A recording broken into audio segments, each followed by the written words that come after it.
Hello everyone, welcome to Kalpa Kendra Tarot. So back with another video. I think after a long break, or maybe not very long, but uh, quite quite a few days, I guess, 9 to 10 days maybe. So I want to upload on alternate days, but somehow it's never possible. Somehow something or the other comes up, and I obviously hate it. I wish the universe would clear up my schedule for more, so that I can film readings more frequently. But let's see, we can always pray and hope for the best. So the reading that I'm gonna do today is again going to be one of the future spouse series, one of the videos of the future spouse series that I'm doing, and this one is going to be called your first impression of your future spouse. Okay, and after doing this reading today, I think I might take a break from this series and make some other videos. I don't know, but like depends on what I feel like filming that day. But there are so many readings I want to do, I mean, which are of different other topics, and since the series is taking quite a bit of time, I'm thinking that maybe I should first let me rearrange the cards a little bit. Maybe I should first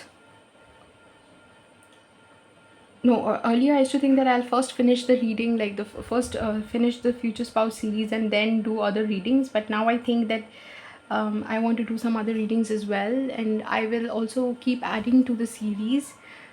So I won't I won't finish the series in one go, because I intend to do a lot with the series, in the sense that your relationship with your in-laws, your in-laws perception of your life, and your in-laws perception of you. So it's a huge series which would include almost everything, every question that you can ask about your future spouse, right?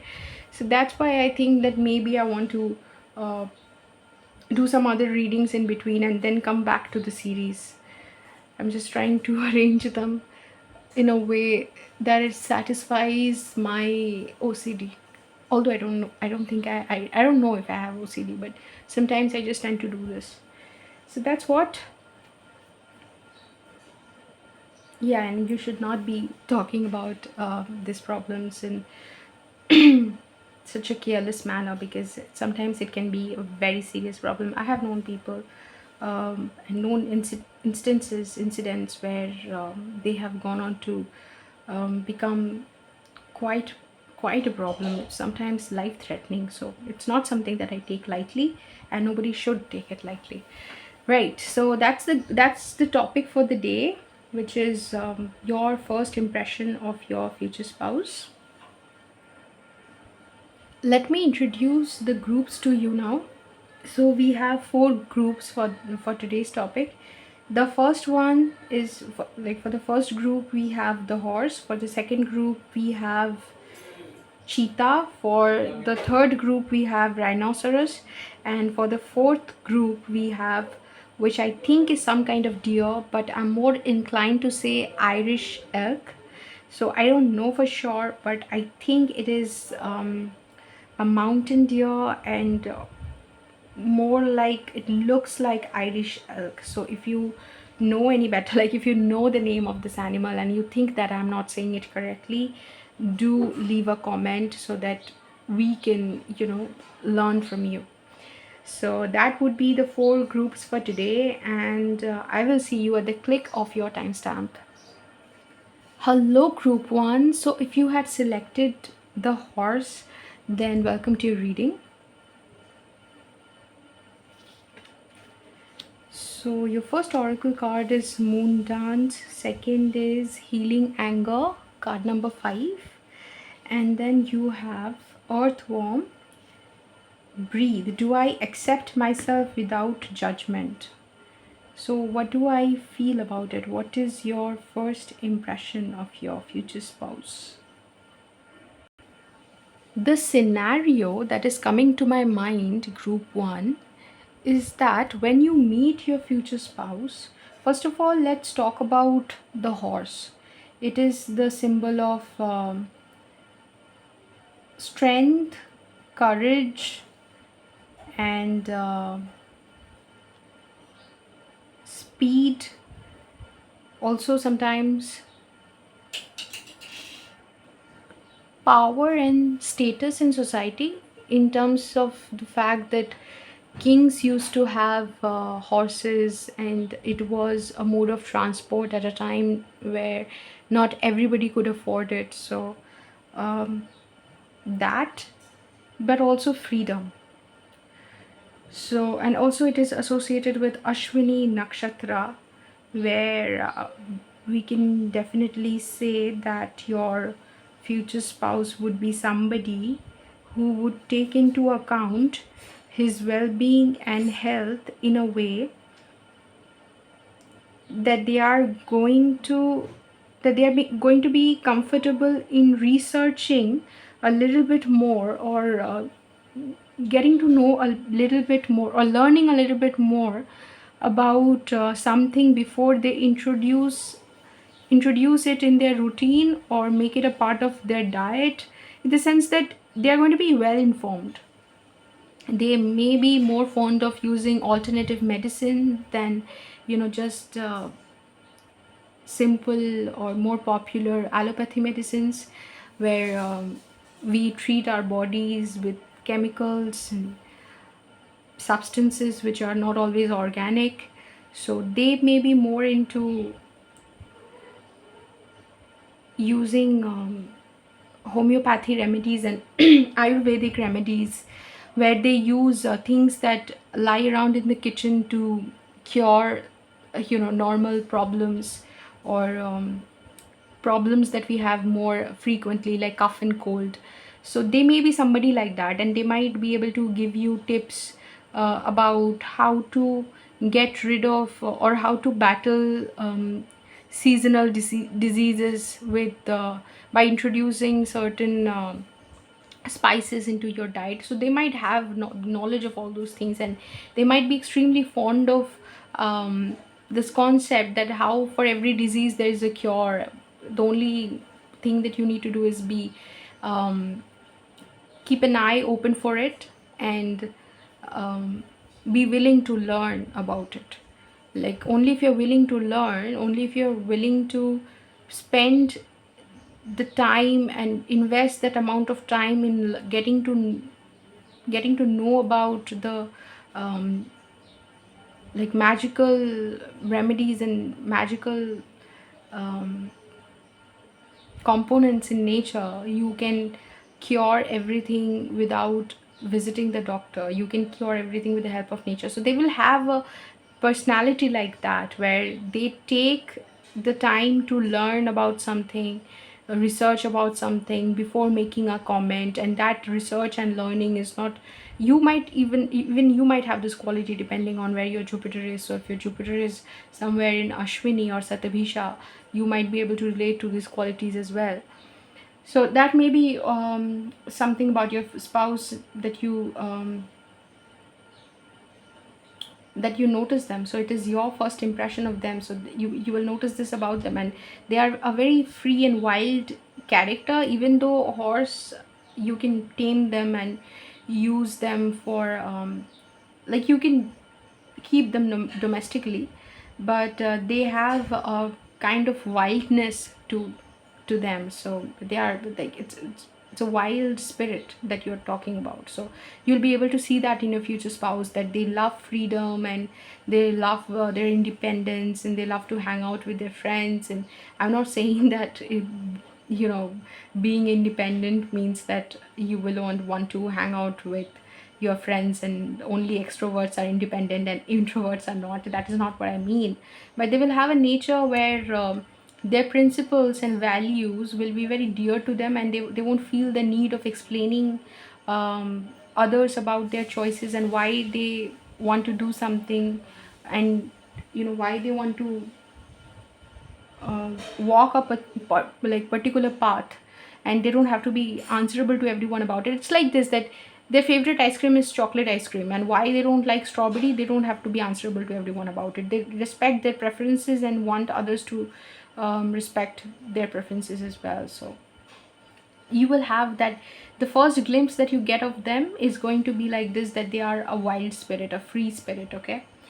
Now, with the breathe card and moon dance, there's a story that is coming to my mind, which is like this, that at a time when you meet them, you will go through, first of all, the earthworm card talks about something very specific, that is being comfortable with your body or being comfortable with your physical self, whoever you are. Because see, perfection, the idea that is fed to us by erecting these huge structures of appreciation, where you have beauty contests and everything, where you only see a particular type of body, a particular kind of people.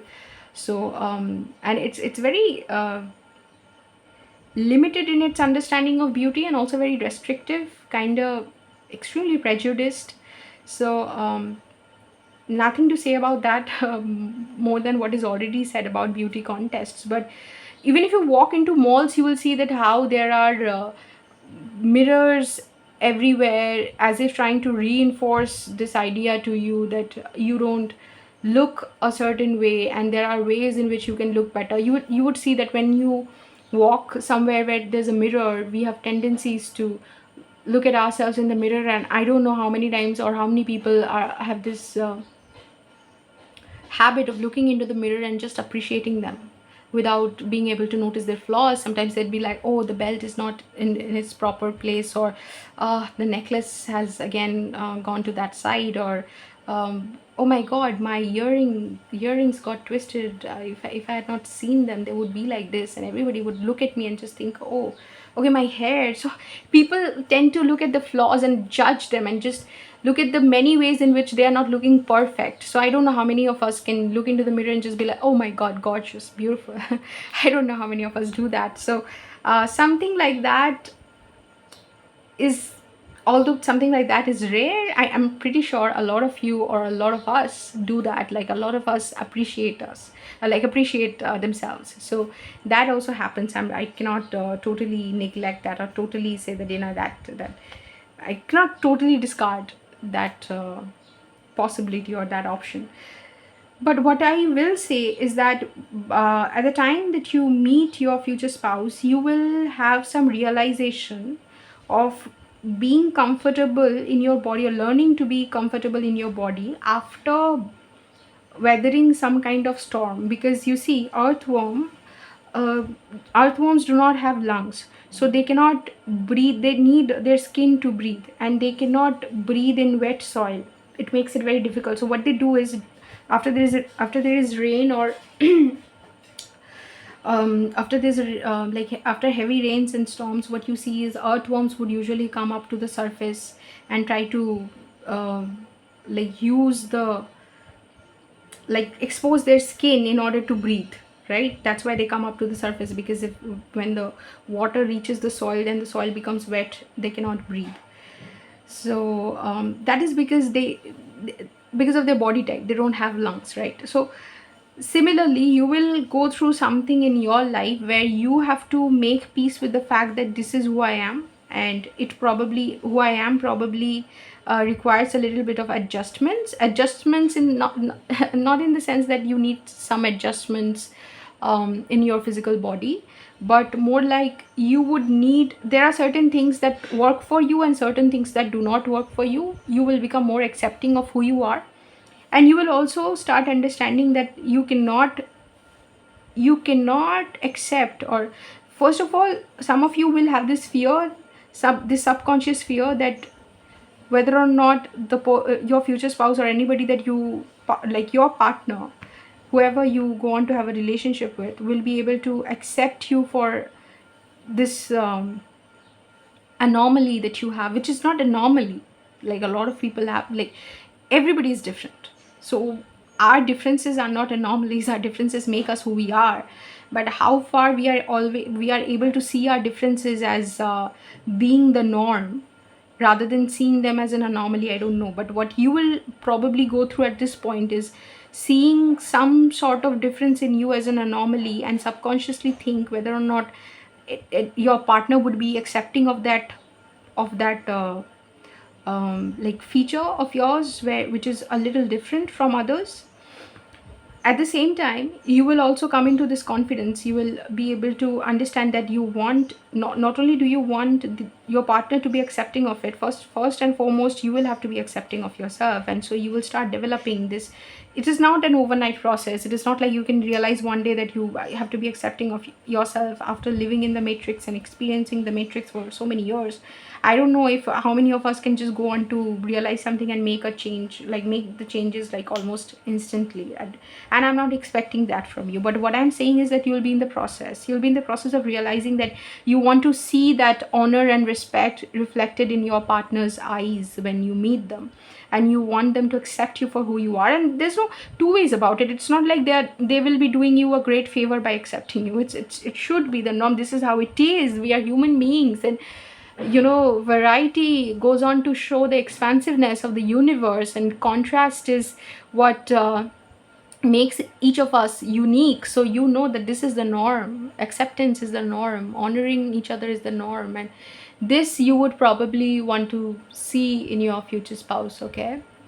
And now what you will see in your future spouse is exactly this, that this would be a subconscious understanding of yours. Just up before meeting them, you would probably have woken up to the fact that there is something in you which is a little different from others. It makes you you, subconsciously, because our subconscious is layered, and it's not always black and white. There are gray shades. As much as you would want to be confident about this yourself, you would also be battling this insecurity at a deep subconscious level, where you are a little afraid of being judged for this, of for who you are, for something that you think is is what makes you different and unique, and at the same time makes you susceptible to other people's judgment and unsolicited opinion or something like that. Okay. So and it would make you very, very angry when this happens. It would trigger you, and that you have to understand that when people comment about this, and I'm not sure how much of it you would be able to understand and forgive the people who are commenting about this, and develop this understanding that the people who are making this comment also come from having experienced a certain kind of trauma, which makes them think that everything should be of a certain kind in order to be labeled beautiful or acceptable or amazing, fascinating, charming. So these definitions are reserved for a certain category or a certain kind of feature, a certain color, like things like that. And this is basically like this happens from trauma, from the very desire of being recognized as special, right? So you would understand that these people have battled their own problems, and they didn't know any better, and they have settled for this understanding that only a particular kind of people are special, which is very stupid, which is like a very narrow way of thinking. But like I said, that not everybody has the sometimes we don't have the philosophical backup, the intellectual like capacity, and the like or the emotional um, support needed to work through our traumatic experiences. So we tend to internalize our trauma a lot. So without understanding that the people who are judging you need to be forgiven as well, you might get angry at them. And you would be at a stage where you're still learning to process it, because your card is healing anger, where it says that inspired I go after my bliss, but I am also open to emotional reactions of others. So this is something that you'll be learning to deal, where you tell yourself that yes, reactions of others are something that I have to deal with, and the only way I can make people encounter their deepest beliefs and their insecurities is if I give them the permission to be who they are, um, even if it looks like they are coming across as extremely prejudiced and mean and rude human beings. I still need to give them the permission to voice their opinion, so that we can work it out together, and you would start controlling your anger regarding these issues. If I'm not right, I lose control. This is what you would be trying to get over. You don't always have to be right. Sometimes you have to let people be wrong, so that you know their issues can come to the surface, and then you can address it more openly, or without them denying what they feel. Or you know how sometimes people don't say how they feel, and they use metaphors, and they make passive aggressive comments, and then you cannot put your finger on what they are exactly trying to tell you. But if you allow them, or if you give them the permission to be absolutely honest without being critical or judgmental, then what happens is that they go on to address their thoughts exactly as it is, and then you can address it better, you can address the issues better. So that is what you'll be working out.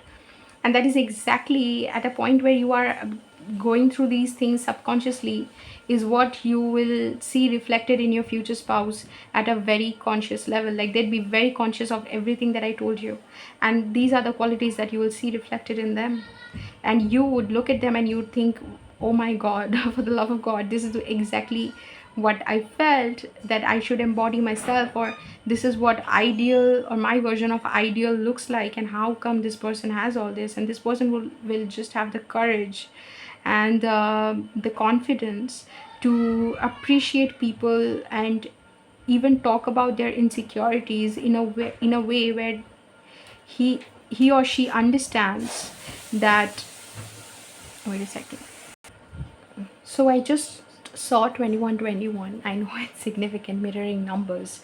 Right. So this person would be so confident, like you can see that this girl is balancing herself on the rope.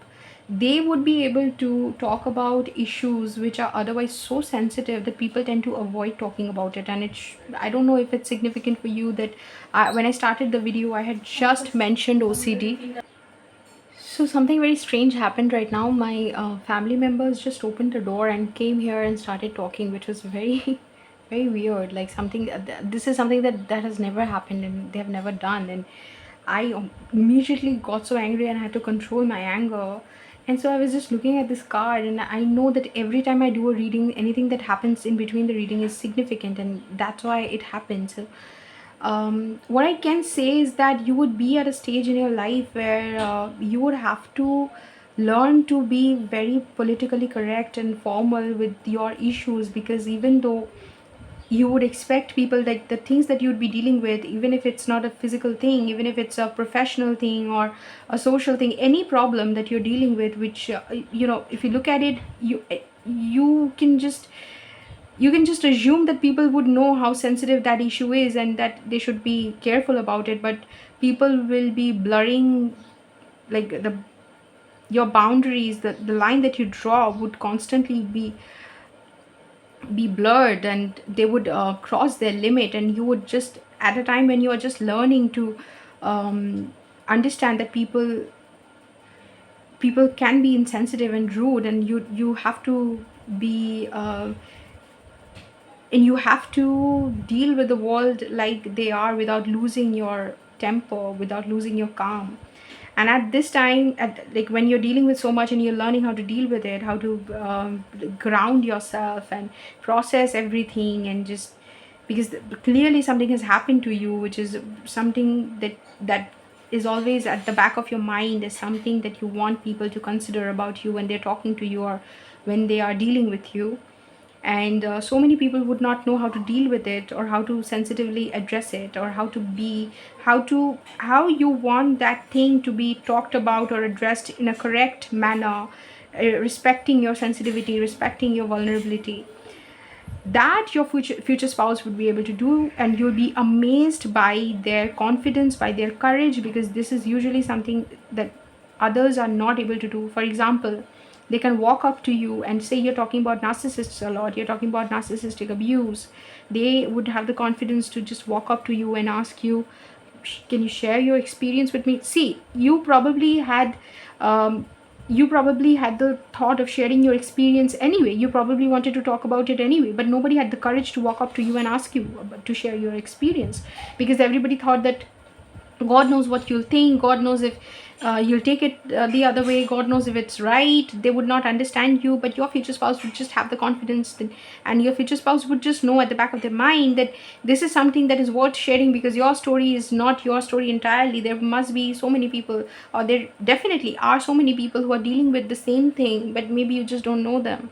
And when you share your story, so many people are able to relate to you, because we have this, first of all, we have a tendency to relate to others by, as you know, by exercising empathy. We can always relate to others by putting ourselves in other people's shoes, but I'm not saying always that happens always, but most of the times when you open up, when you are authentic, and when you show your scars, you give other people the permission to show theirs, and that is how you connect with each other, through your humanness, through the things that make me like the factor that makes you a human being. That human factor in you gets activated, and you activate that factor within others, who are, who are the, like, and like, who are humans themselves, and you just end up creating a community. And that is what your future spouse would be so good at, and they would just know how to do it, and you would just look at them and see them in action, and see how they do things. They go from person to person, talking about issues and being authentic and dealing with things you would not know that how they are so adept at dealing with or addressing, or how, from where did they learn these skills. You would think of them as extremely skilled, because horses are animals that can be very, very skilled at things. That's why they are used for races and stuff like that. Okay. And I don't know a lot about horses, but I do know that the references that we make, and the way we use horses is like there's no parallel. They are a unique species, and their place in our lives, and in the manner in which we connect with this animal is very, very unique. So you would be able to see all these qualities in your future spouse, and you will be amazed. You'll be like, where do you come from, and where are you going with these qualities? Because they are exceptional, my friend. And nobody had the courage to just talk to me about the things that you spoke to me about, and you'd just be oh my god, Six of Wands. I just got the deck, and Six of Wands. So they would look like a winner to you. They would look like somebody who and then there's also Three of Cups. So you may be at a group setting when you're meeting them, and they would be a standout, and they would be they'd be standing out to you, and you would be amazed by their personality, and you'd be like, I have never had a person be okay. Three of Cups and Three of Coins. So for some of you, not all of you, but some of you, they might be with a date, or they might be with somebody else, and you might just be very curious to know who they are with. So and you'd be like, okay, so who's this person, and who are they with? And they may be with their friends or whatever. Let's see your first impression. First impression is that, okay, it was trying to come out like this, but then I just picked it up like this. So your first impression will be, let me see if you're able to see the cards. Your first impression will be like this, that this is like the things that you are talking about, or everything that is happening could take a chaotic turn, but the way your future spouse is handling the issues at this time, you might not know that they are going to be your future spouse, because this is the first impression. So the way they are handling the issues, that it's under control, that they will like whatever you think could go south would actually be going north. Like they would actually talk about issues and bring up issues which are not so popular, or can be considered a little sensitive, but they will also make it a point to conclude and address the things in a way which are quite problematic, but they would try to like address it in a way that that makes everybody feel settled and feel secure around them, and feel secure in their body. Like even if they're talking about body image issues, or insecurities, bodily insecurities, they would try to frame the things and talk about it in a way.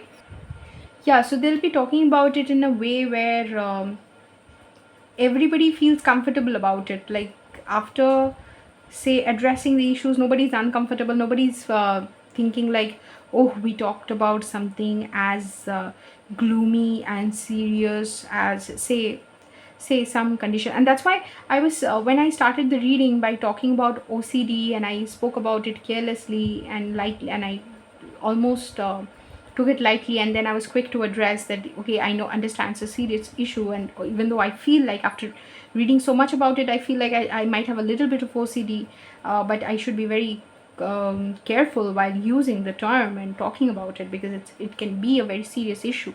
So something like this, where they talk about something which is so balancing, yeah, right. So they talk about something, and you see here you have somebody balancing themselves, and often two of pentacles is represented like that, and you have moon dance where the woman is trying to balance herself on this rope. So they talk about issues in a very balanced manner, even if they are trying to address something like, say, veganism, or um, how that is contrasted against people who are non-vegetarian, even sensitive issues like this, or maybe caste, racism.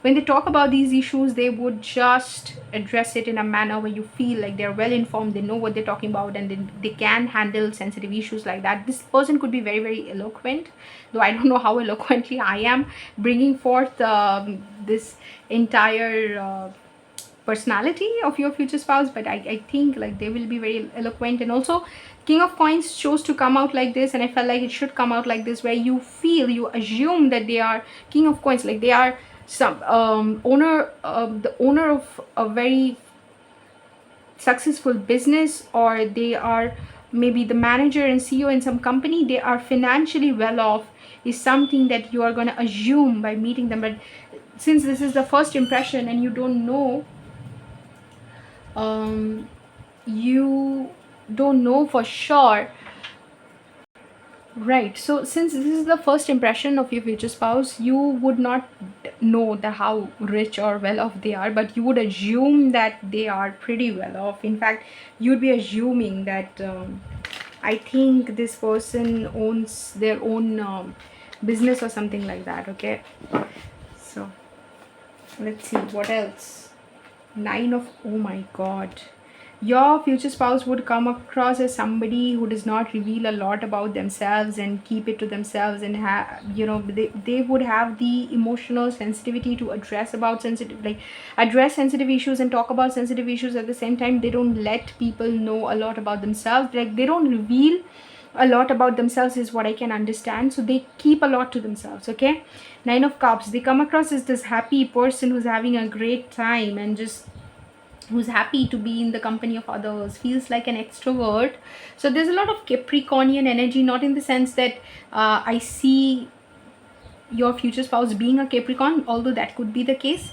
But what I do see, it they come across as in extrovert because of their nature, where they can just talk to people, and they are coming across as very happy. Like when you're looking at them, wow, I can shuffle so much better when I'm shuffling close to, like when the cards are closer to me.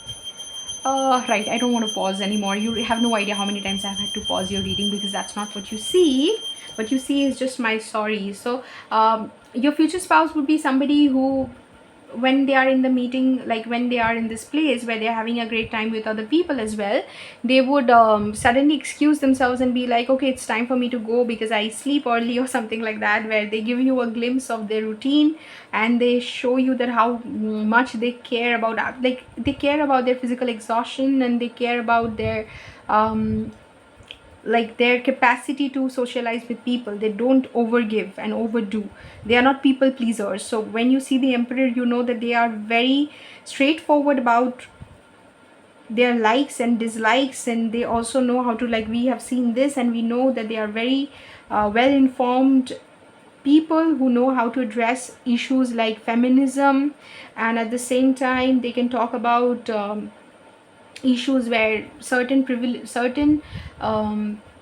practices are against gender equality and certain practices are misused as gender privileges, they would know about these things and they can talk about these things, and you would be amazed at how well informed this person is and how caring they are about the injustices that are happening in the world. They just have this interest and they just want to know and want to enlighten people. They tell you that, these are the things that are worth talking about. Everybody should be like 8 of Wands, everybody should be discussing it, everybody should know about this. These are not issues that should be kept hidden in the dark. It's just things like this should come into the light. And Hanged Man, so they will also talk about different ways of looking at something. And overall, I think I'm dealing with an intellectual or somebody who's probably studied the social sciences or has interest in social sciences.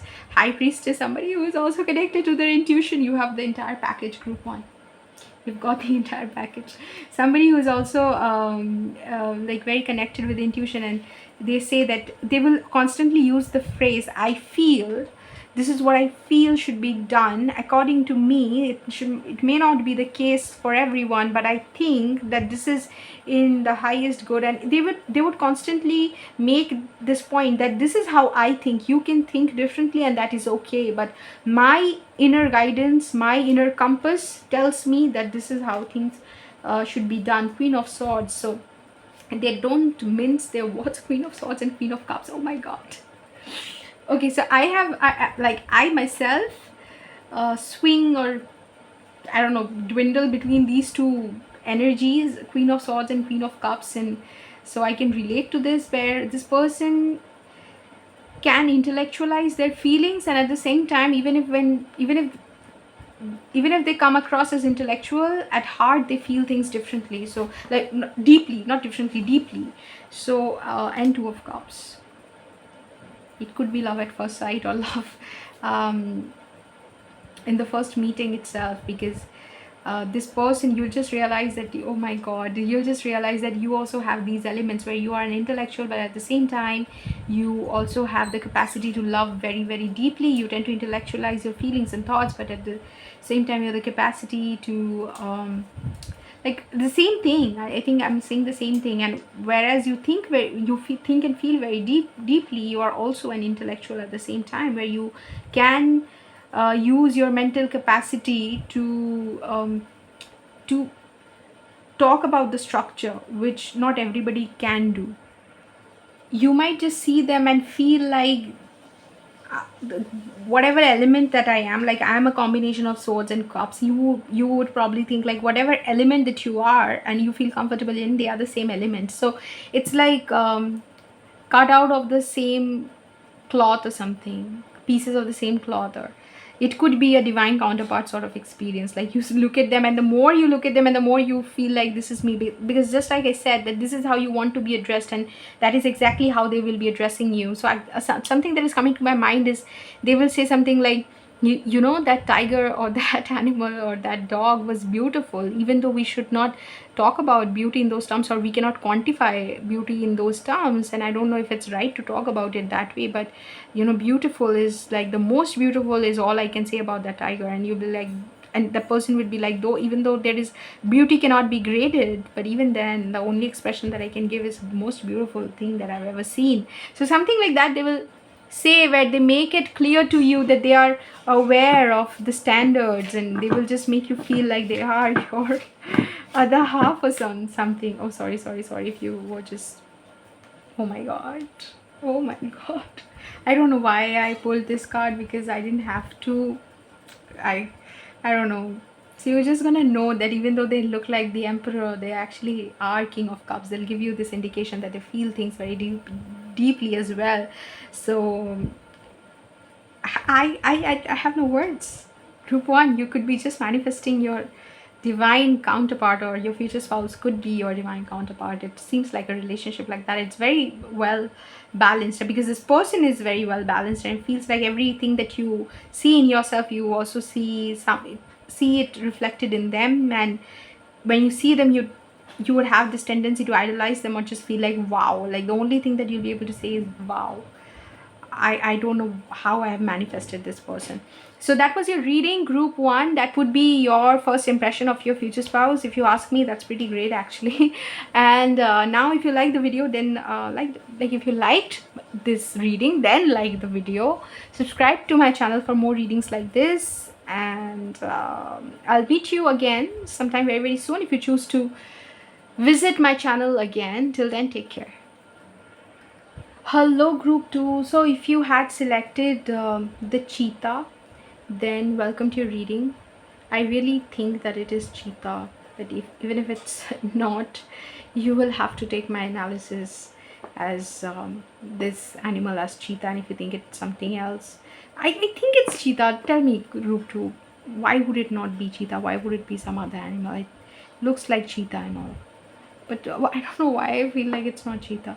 So you might have a lot of confusion in recognizing your future spouse and just be like, is this the one? Because I relate everything that I feel during the reading. I relate it with the incident and the reading that I'm giving. So it could be you. You could be just confused about what they're going through and whether or not you are interpreting them or understanding them correctly, and also confused about whether this is the person that you should marry, would go on to marry. This is not something that would come to your mind in the first meeting itself. So let's go on to address everything that I see.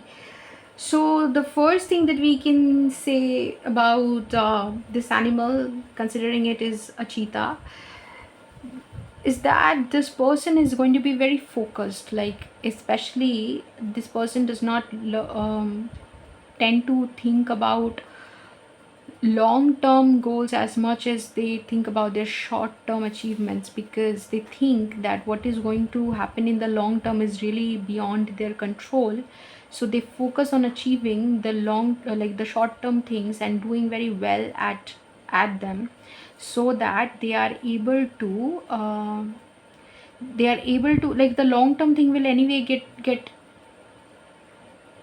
what do I say, the prospect will anyway improve of them having the prospect of them having a great future in the long term, or enjoying anything like financial stability, or say material abundance. The prospect of that will anyway get enhanced if they continue to do well at short term things. And although there may be issues, like, if you're not focused on long term goals, there may be issues in the sense that you may not be able to, like, for example, this person, if this person focuses on short term goals only, may not be able to do well in stock market, where, especially, one second, especially when, and this is something that I understood by reading the book Misbehavior or something like that. Yeah, Misbehavior or something. Yeah, Misbehavior, I guess. So I forgot the name of the book. Should I look into it? Wait a second. No, it's not important. Let me at least tell you the name of the economist. So as it happens with me, the moment I go on to Google something, the moment I'm typing it, I remember it. So the book is Misbehaving, and it's by Richard Thaler.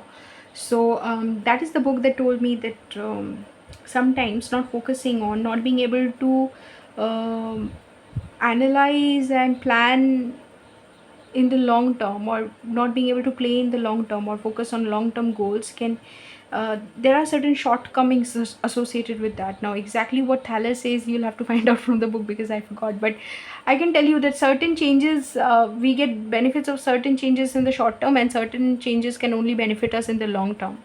People who can focus on long term goals have certain advantages over people who do not have that kind of focus and determination.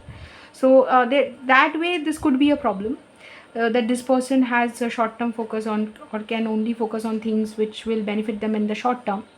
Like I said, that in terms of, say, stock market, they will not be able to invest in companies where they would only be able to earn, say, a certain chunk of money after they have let that amount, their investment, sit in that company or in that stock for quite a few years.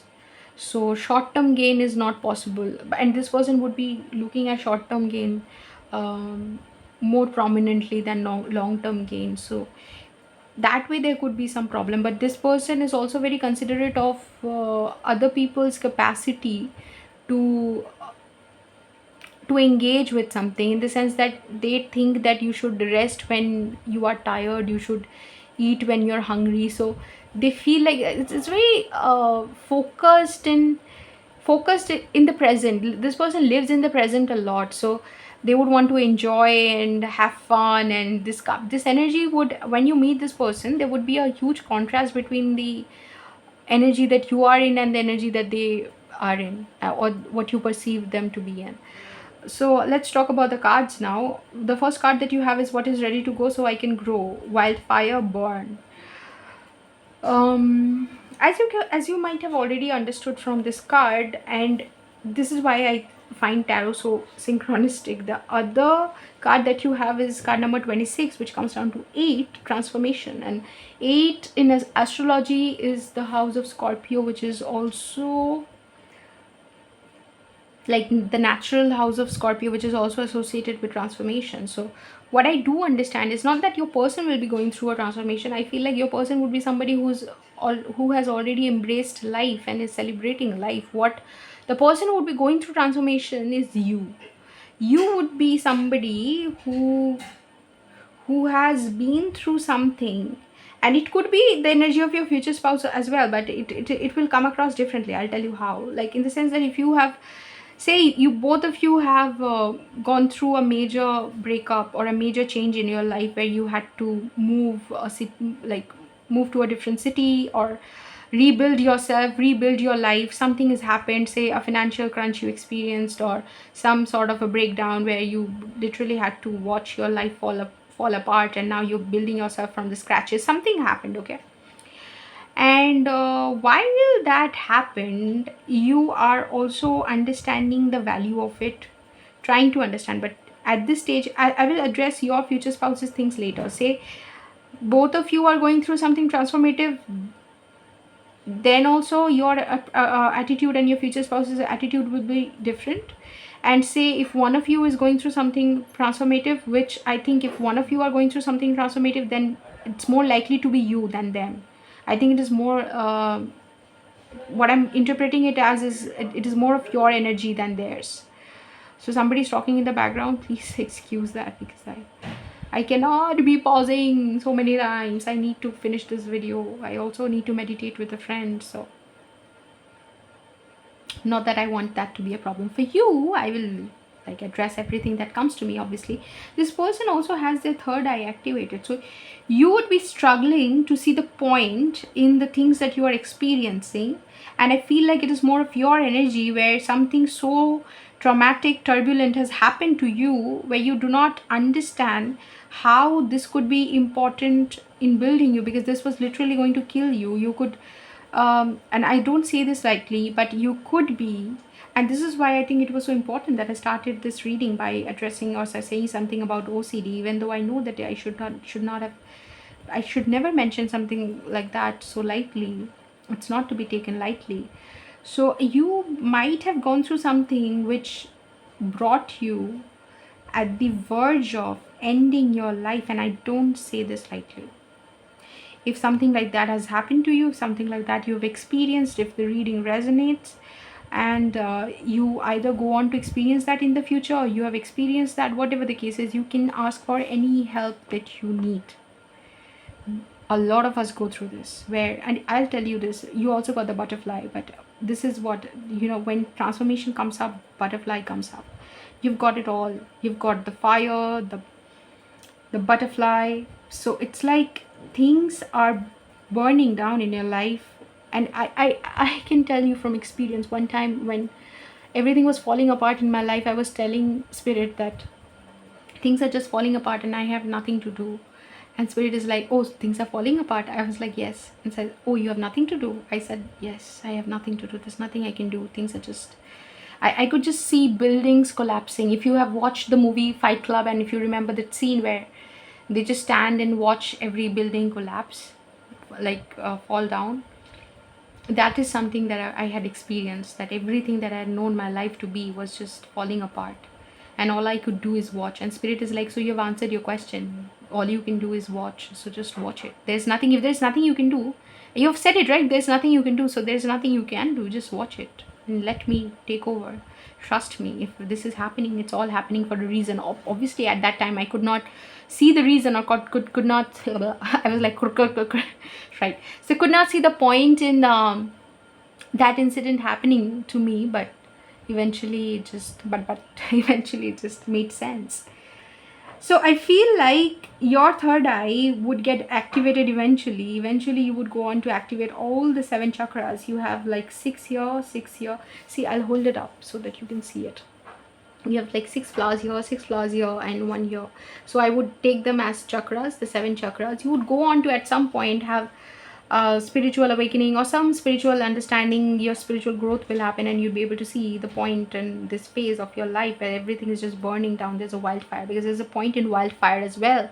When wildfires happen, then they go on to reconstruct and like the forest in a way where the trees and the bushes and whatever the growth, the extra growth which was blocking sunlight, that growth is removed because of the fire, and it exposes the forest to sunlight, and new life can come up, and pollination and other processes which were otherwise blocked can again, like the ground becomes very fertile, and it's a natural process where wildfires are necessary. So you get attached to things, you get attached to a certain way of living, and a certain manner in which you relate to life becomes more dominant and more prominent than others, in the sense that if you have this habit, or if you develop this habit of talking to somebody, say your loved one, at night for long hours, and then this person, you break up with the person, or you fall, you're not in contact with them anymore, you're not in touch with them anymore.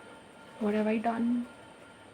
Yeah, so you're not in touch with them anymore. So if that happens, you would obviously struggle to fall asleep, to get used to your new routine where that person is not there anymore. But that is necessary, that is necessary for a new routine to take its place, where you can rebuild your life, or you can have a better routine, or you can understand the value of sleeping on time and then waking up um, you know early in the morning. So change is important, and that's exactly what you're dealing with. This woman is already transforming into a butterfly. Upper part of her body has already transformed. So when you're going through this, when you're meeting your future spouse, a part of this transformation has already taken place. You have said goodbye, or said goodbye to something, someone, some very important factor. It could be a breakup that you're dealing with. In most cases it will be a breakup, but in some cases it could be something else as well. Like you have to say goodbye to a family member, a certain way of living, you're changing places, moving from one place to another, changing jobs. Something is happening where you are having to get used to a new way of living, a new way of dealing with life, new people, new circumstances, and it is not easy. It is something where you have to reinvent yourself. But we would not let this reading become more about you and less about your future spouse, because it is indeed your future spouse's first, no, your first impression of your future spouse. So what does this phase say about your future spouse? In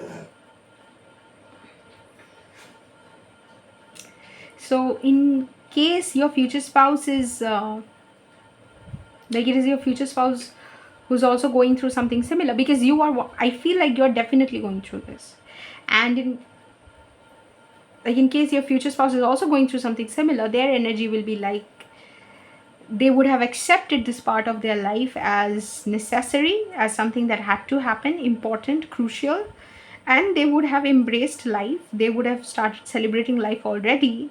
You would look at them, not be able to make out that they have been through something similar, or something as traumatic, or as something as unsettling. In some cases it may be disastrous, but something as difficult as yours, or something more difficult, I don't think they have dealt with something more difficult, because you are somebody who clearly are in the energy where you have still not healed, but your future spouse has in some capacity healed.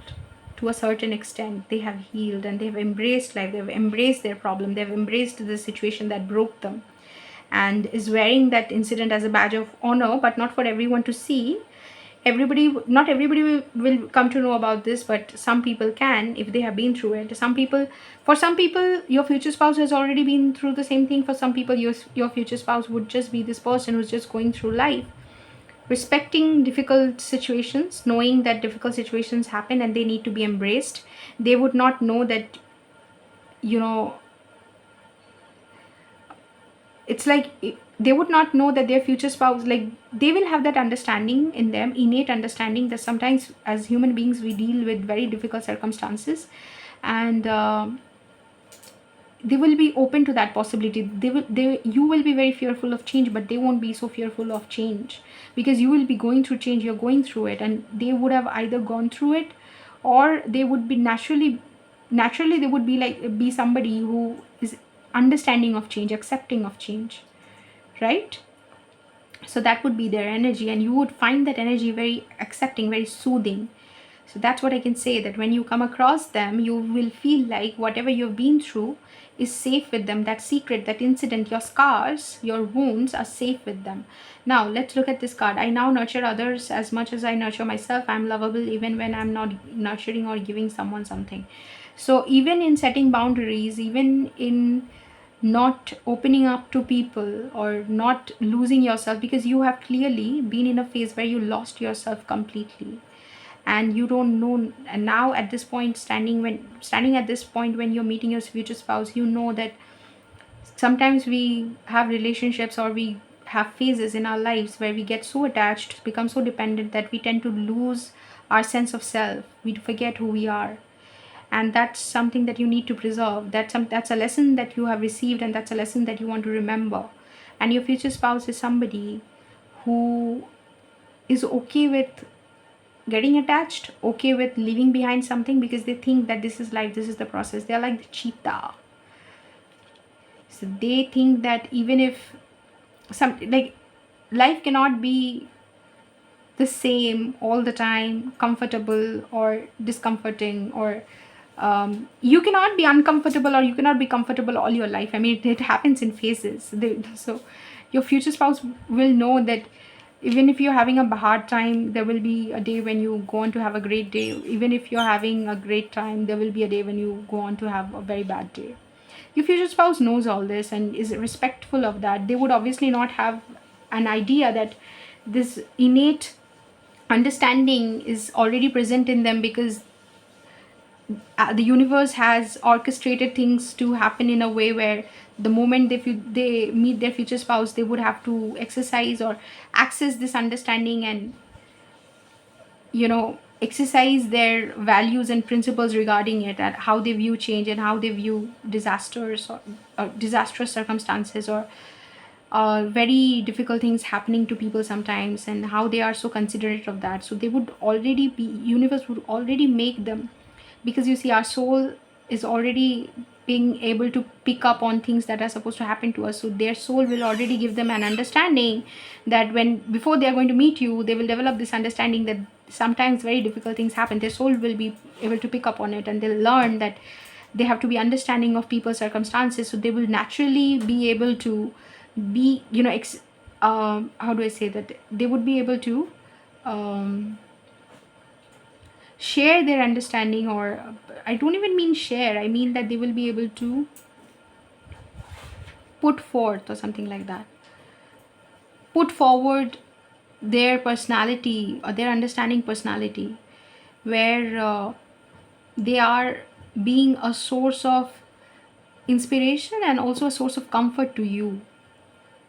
And they just know, and they would know that, like, I want to give an example. Without example, it's looking very murky. It's like this, that, say, sometimes people who have built everything on their own end up losing all their fortune.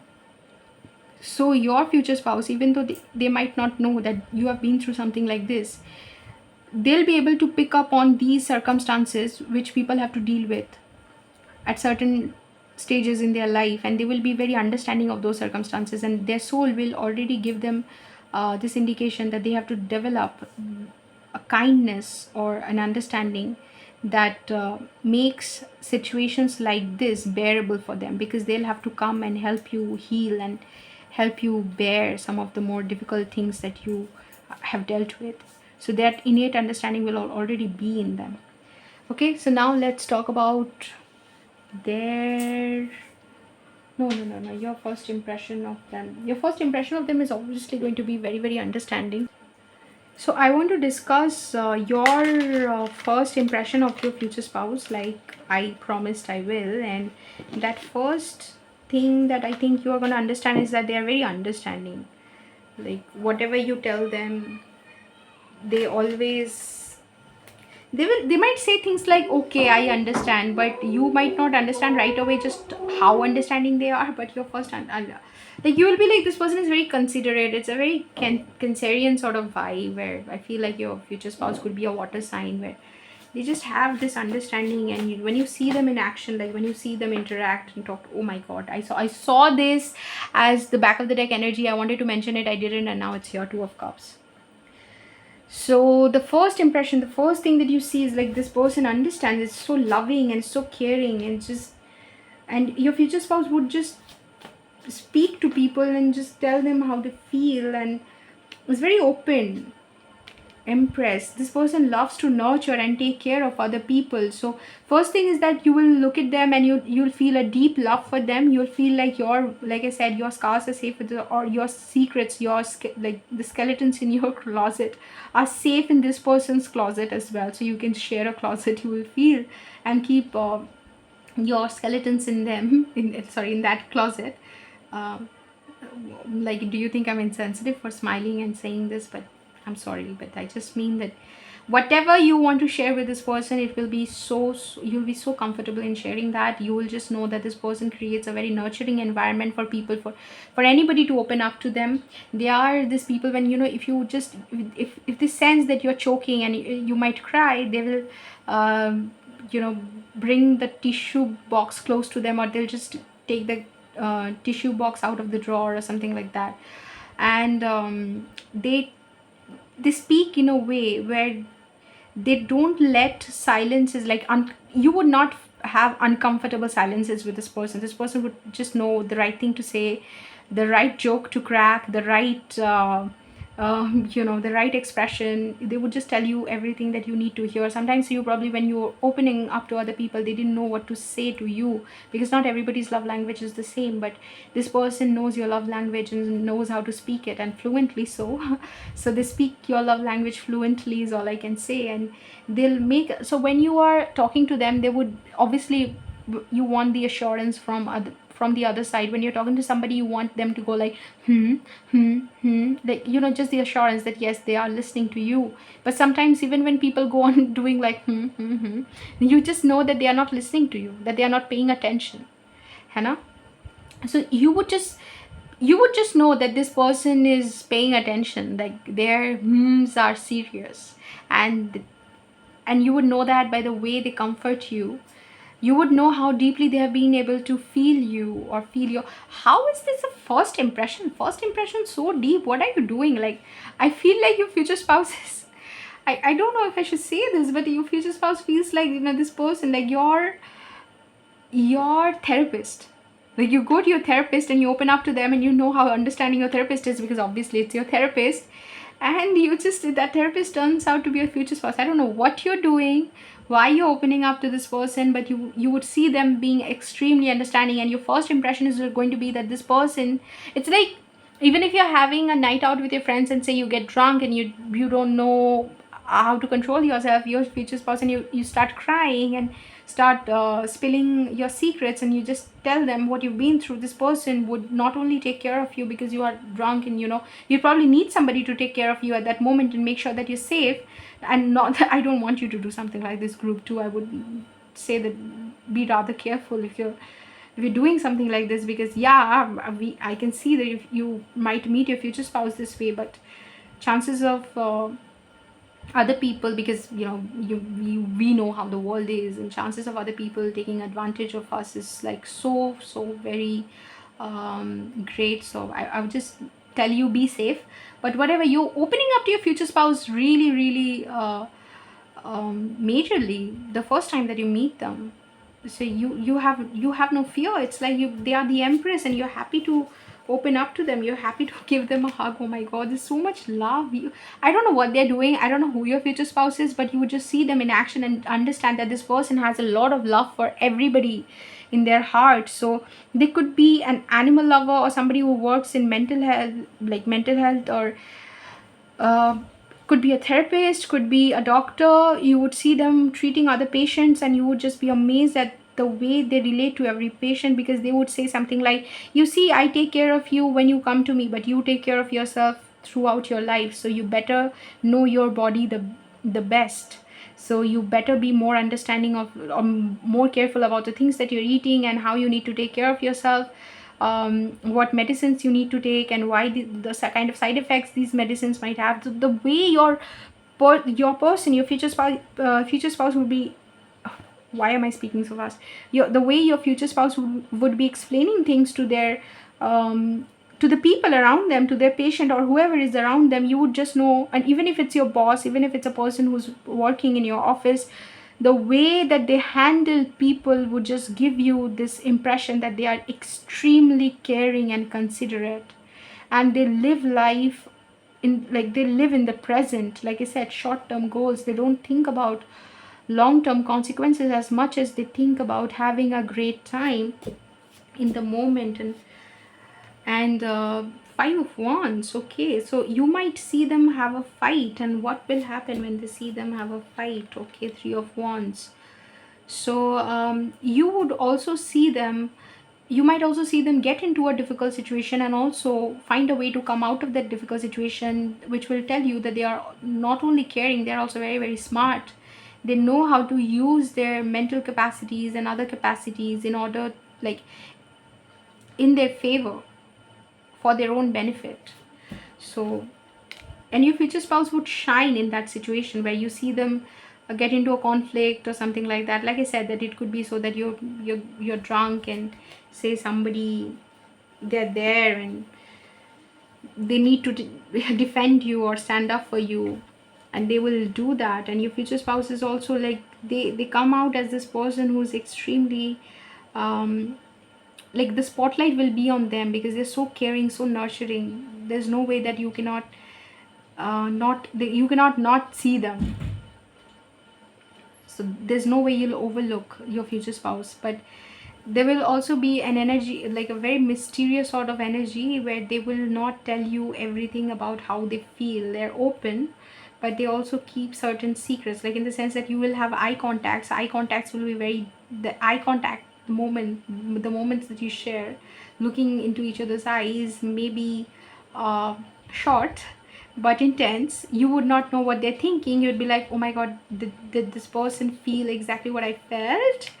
Okay, the sun and the moon again. Counterpart, what are you doing? Huh? All the readings have this counterpart energy. So I know a lot of twin flames listen to my reading. So this could be their energy. So you would feel like this person shines where they have to, because they're also the star. The star, the moon, and the sun. Oh my god. What am I dealing with?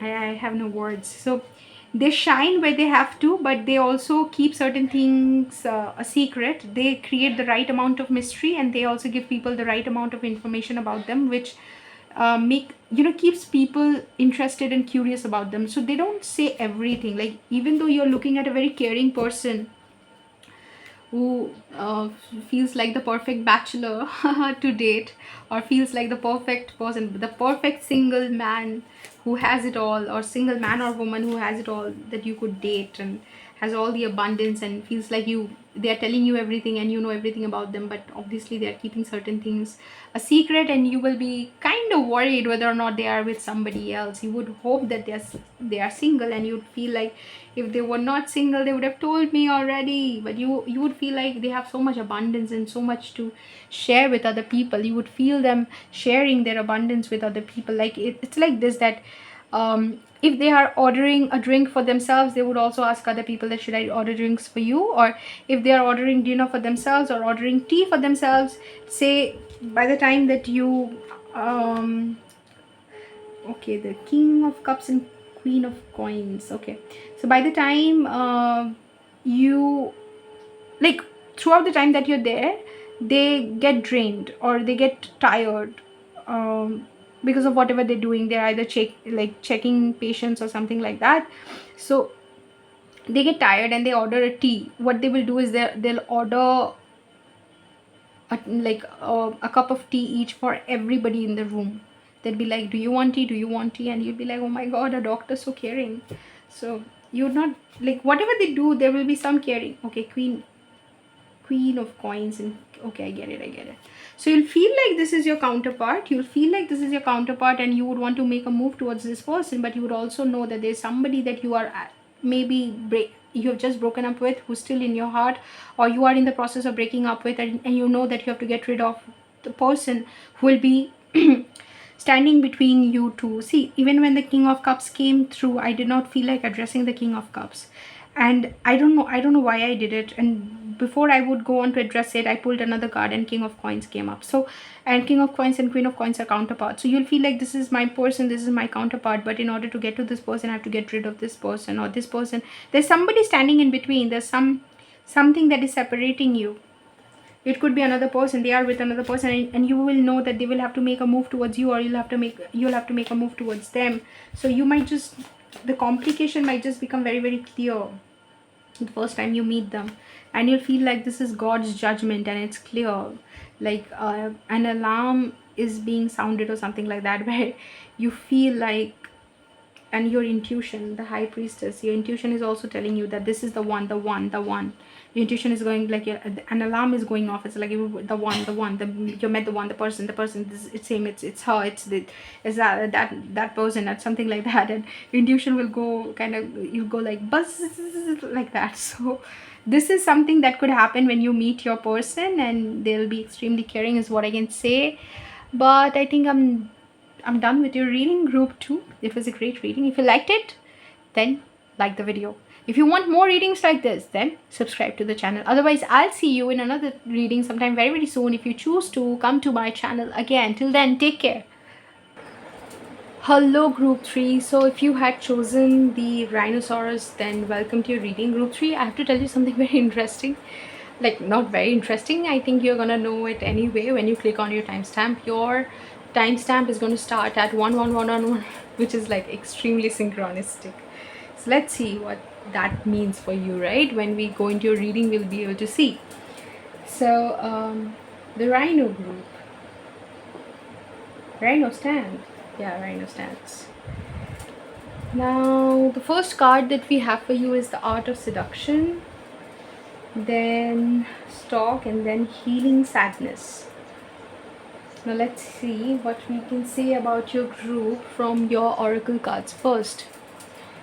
So the card that you have is that of Mountain Lion. Is my pursuit both honorable and focused?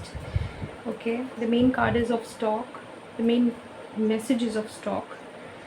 And then you have the Art of Seduction. Okay, so from Rhino we can say that Rhino is an animal which is known for its fearlessness. So whatever obstacles are there on your path, you're fearless about it. And since this is about your future spouse, so the thing that you can say is that your future spouse would be, first of all, a loner who would not like to move in packs or in groups. This could be somebody who's a little introverted, very, very powerful, could be a little geeky, where they are extremely intelligent. They know what they're doing and knows their they know their subject very well. Could be a topper, could be a distinguished person in their field, and they are extremely resilient in the sense that no matter what you tell them, no matter, it's okay. So the thing that I'm getting is they don't let criticisms get to their heart, and they don't let compliments get to their head. So they're extremely balanced, whether you are critical of them or whether you are appreciating them, like going out of your way to appreciate them. In both the cases, they will be balanced. The thing that is coming to my mind is that from Bhagavad Gita, where where you are supposed to, the main message of one of the main messages of Bhagavad Gita is that you are supposed to treat both success and failure as two sides of the same coin. So you have to basically accept both the circumstances equally, and not feed your ego when you succeed, and not let your success feed your ego, and not let your failure break your spirit, something like that. And this person knows this very well. So you're dealing with somebody who knows what they're doing, and keeps to their path, does not like to interfere in other people's business. They're very, very focused on their own goal, and it's somebody that if you go and tell them that I love the work that you do, they'd be like thank you, and they'd move on. They'd probably not say much because they are not that affected by compliments. This could be somebody who was not appreciated much when they were kids, and they learned it the hard way that if they want to do something, they have to find the inspiration and motivation for whatever work they want to do within themselves. Like they cannot really depend on others to motivate them or encourage them, and it led them to becoming a person eventually who does not use validation of others and appreciation, external validation as a source of encouragement. They don't care if they are being encouraged or not. This could be somebody who was not encouraged as a child, or did not get the kind of encouragement that they were seeking. Maybe they were appreciated in the sense that they are meritorious people, or maybe this is somebody who's like a very famous YouTuber. Now they were never appreciated, like sorry, say if they are a very famous popular gamer on YouTube, and they were never appreciated for their gaming skills. They were always appreciated for their studies, or if they were not good in studies, they did not get appreciated. And so they have learned it the hard way that they have to be their own they have to motivate themselves. They have to be their own cheerleader. Is a very the thing that I want to say is cheerleader, but it's not coming out of me because I don't think they cheer for themselves. It's more like a very subtle sort of encouragement, underlying encouragement, like a background sort of encouragement where they feel like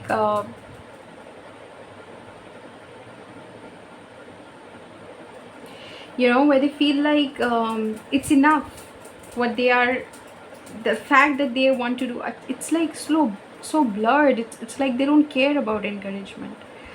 So they feel like as long as they are doing something that they like to do, they don't care if people are appreciating it or not.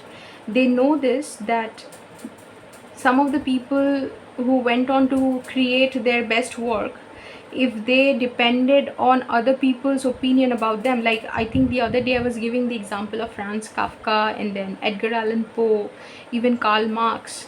If they depended on other people's opinion about their work, they would not go on to become who they are, because most of them were not appreciated during, or not as appreciated during their lifetime. Franz Kafka, I don't think, was appreciated at all. Karl Marx obviously did not know that his work would go on to get the kind of reception that it got. He had a faint idea, but did not, I don't think he had a faint idea. I think he had a pretty clear idea, but I don't think he went on to, he lived to see that. Okay, so that's what, and this person is well aware of that. Even I would say that even Satyajit Ray, he did not know that whether his films will go on to do the kind of business, or so much is coming to my mind. It's like Satyajit Ray knew that he would not be able to find his kind of audience in the community that he was making the films. Like for example, say in the Bengali community, he knew that not a lot of people would be able to appreciate his work, and his work actually got recognized outside of India first. And when it got recognition outside, that is when people started noticing his work more. I think something similar, very similar, happened with Tagore as well. So these people are, and since I'm giving these examples, it feels like this person is well aware that sometimes people are not able to recognize the potential and value in others, and there's a very strong feeling that they will not get appreciated in their homeland. They might get appreciated elsewhere, so they might they might write something, they might do something which gets recognized in another country, and then they go on to become a big deal, and they are well aware that the place that they're coming from, or the family or their friends, are not able to see it in them, see who they are. And since they're aware, they don't look for that validation in others, right?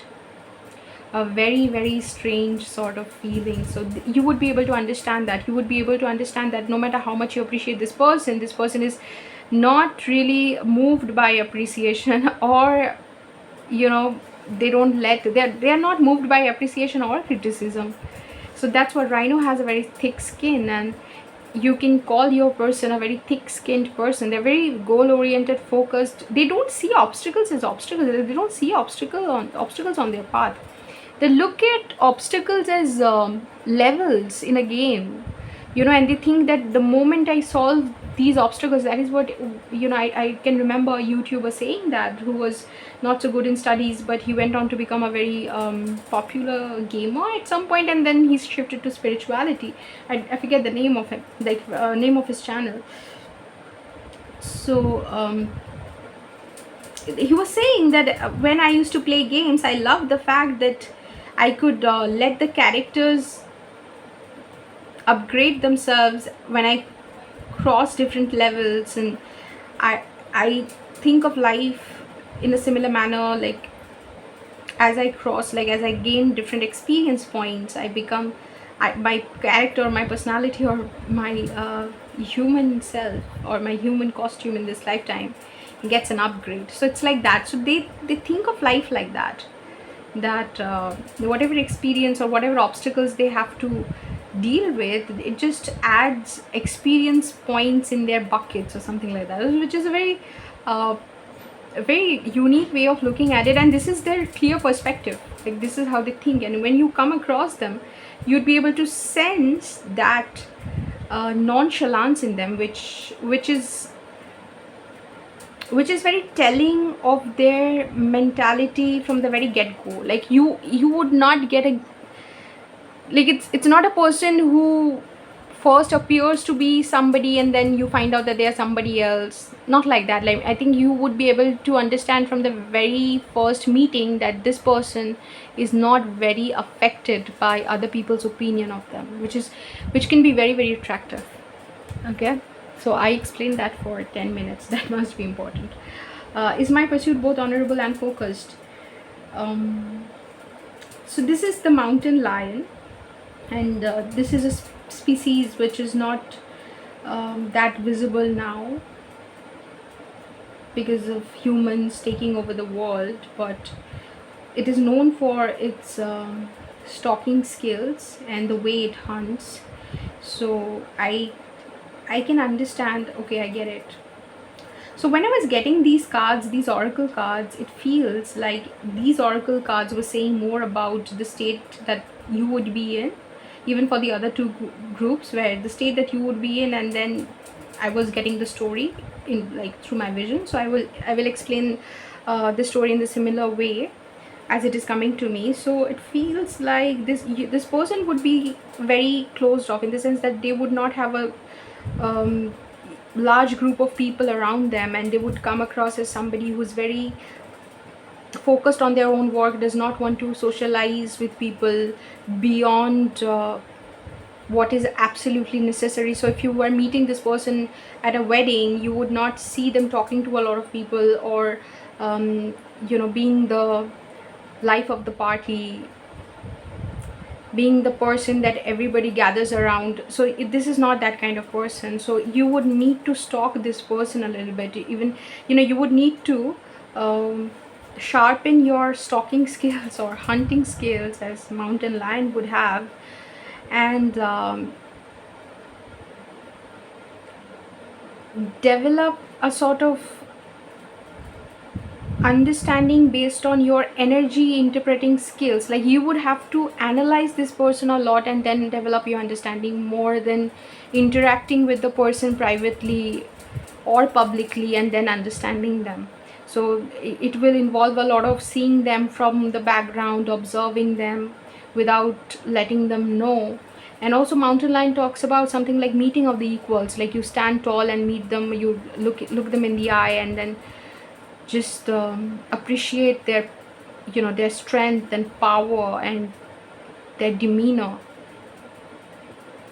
So you can in no way let this person know, like the situation is such that you can in no way let this person know that you are interested in them. It will be like, for you it will be in some way giving your power away, because this person does not show interest at all. Like this is your future spouse, so obviously it does not matter who's approaching home first, because we do know that this is like your long-term partner if you don't want to get married, like somebody very very significant in your life. And if you're seeing them for the first time, there's a like long story to follow up this meeting. So obviously I would not be worried about who approaches whom, but I think you would be a little worried about how you're coming across to them if you just show your interest to them.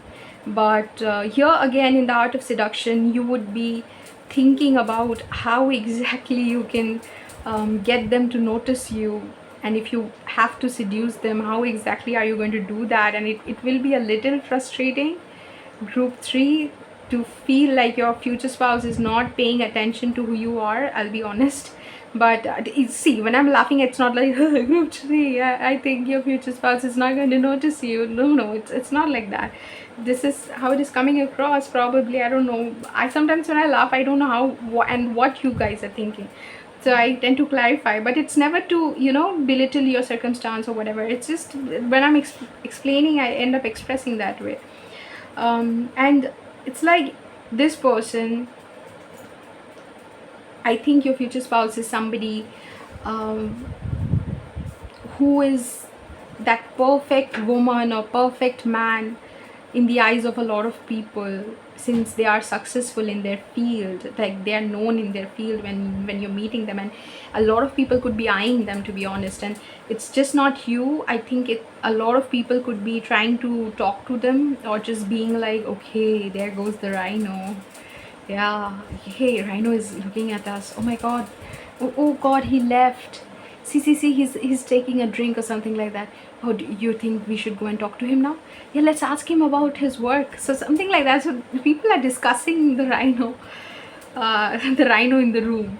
But what you do is that you want to stand out, obviously, and you want to appear unique. So you think that you are just thinking about all the ways, like the art of seduction that is known to you. You're thinking about the many ways that you have known to grab somebody's attention, and you're thinking what is going to work for this person and what is not going to work for this person, because it feels like this person has a rose in his hand, and which they could be giving, or they probably think that they want to give it to or they're probably ready to give it to somebody. But it's not like they are directly offering it, but this woman is directly offering it to the man. But the rose that this woman is offering is much smaller, but the rose that this man has in his hand is much bigger. So I'm thinking that what this person has to offer in a relationship looks, apparently from the look of it, it feels like it's what he has to offer is much bigger than what any woman can offer him. So I think that he's a big deal. When you're seeing your future spouse, you probably, and the way he's dressed, I feel like it's a big deal to be dating this man, or to be talking to this man, or to be the woman who this man gives his rose to, right? And you know all of this. You are aware of all of this when you're meeting them for the first time. That is your first impression of them. So I feel like, I don't know why, but I feel like just the other day I was discussing with my friend that how I think that she should be writing a romantic novel, and I was just putting this idea in her head. And now I think that how many times have I said I think that? Because I feel like, you know, this can be such a beautiful background to a romantic novel. So I think that when I write my own novel, which I want to, I will probably put this story as the background to my entire romantic novel that I'm planning. So that is how attractive this is. And it's like a it's it's like the setting can give birth to another Pride and Prejudice. Like it's that beautiful. Like this story, I want to know how it goes. Like if this reading resonates with you, let me know. If you already met your future spouse and this was the case, let me know. But if then you don't know, like you've not met them and you're just coming here to find out what the circumstance might be like and what your first impression of them is going to be like, then I think you feel like the same way that I do. You're interested, you're curious, and you want to know.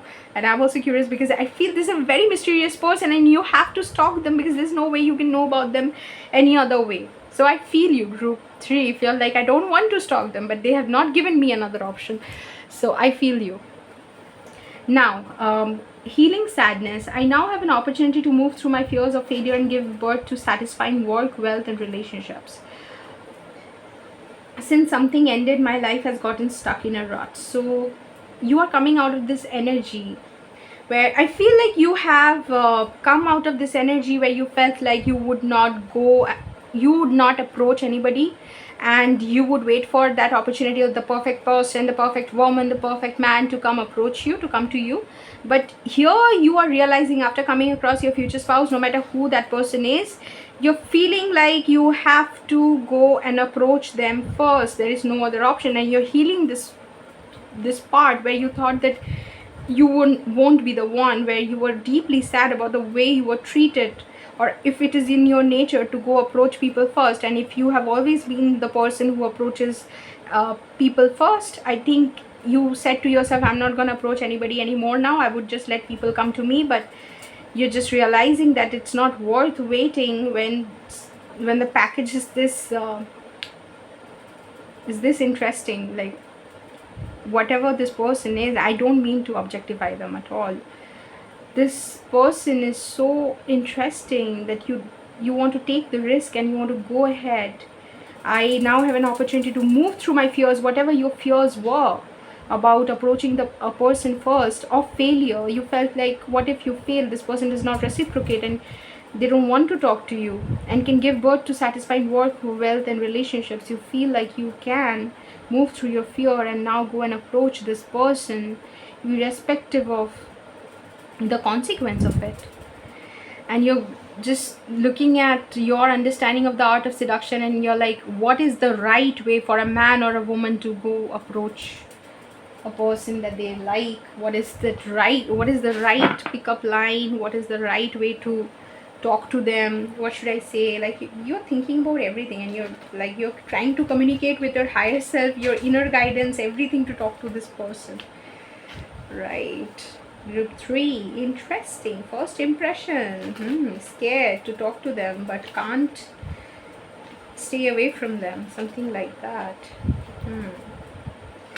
So Spirit, can you please tell me what Group 3's first impression of their future spouse is going to be like? And we have, oh right, Group 3, I remember, yeah. So when I was shuffling your card, you've got the Temperance as the first card, and just flew like right out of the deck. So when I was shuffling your card, each of these cards took a long time to come out.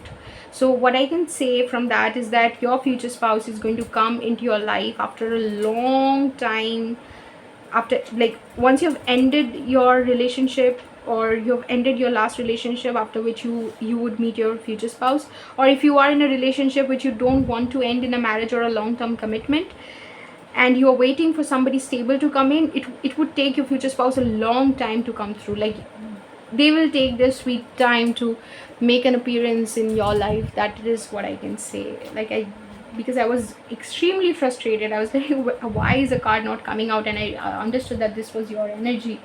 It would take a long time, like, after a long meeting, or sorry, after a long wait, you guys are going to meet.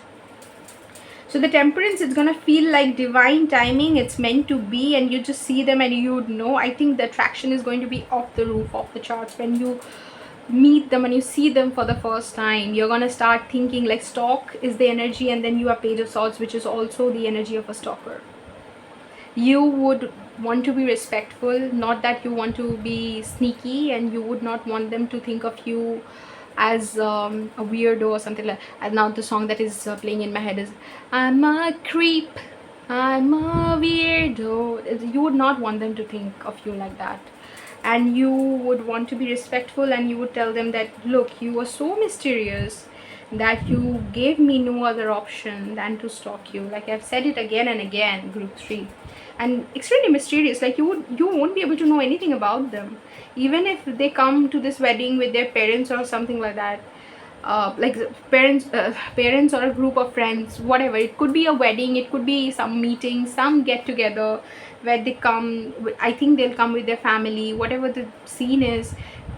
Nobody will be able to say a lot about them. Everybody would just be like, okay, so they work in this company, they're a big deal, or they own this business, or they do this thing, or they're a research scholar there, or they have a laboratory there, something that they do. People just know whatever you want to know about this person, whether they are dating somebody, whether they are interested in marriage, like the big things you would not get to know.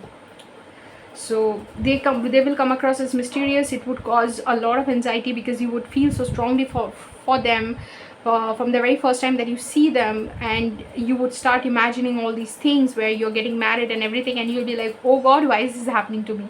Why I don't want to feel this way about this person, and yet you would not be able to deny your feelings for this person as well. Thank god, group 3, that this is your future spouse that we are talking about, because we don't want you to feel so anxious about somebody and then leave you hanging and not give you any certainty about whether or not this person is going to be in your life for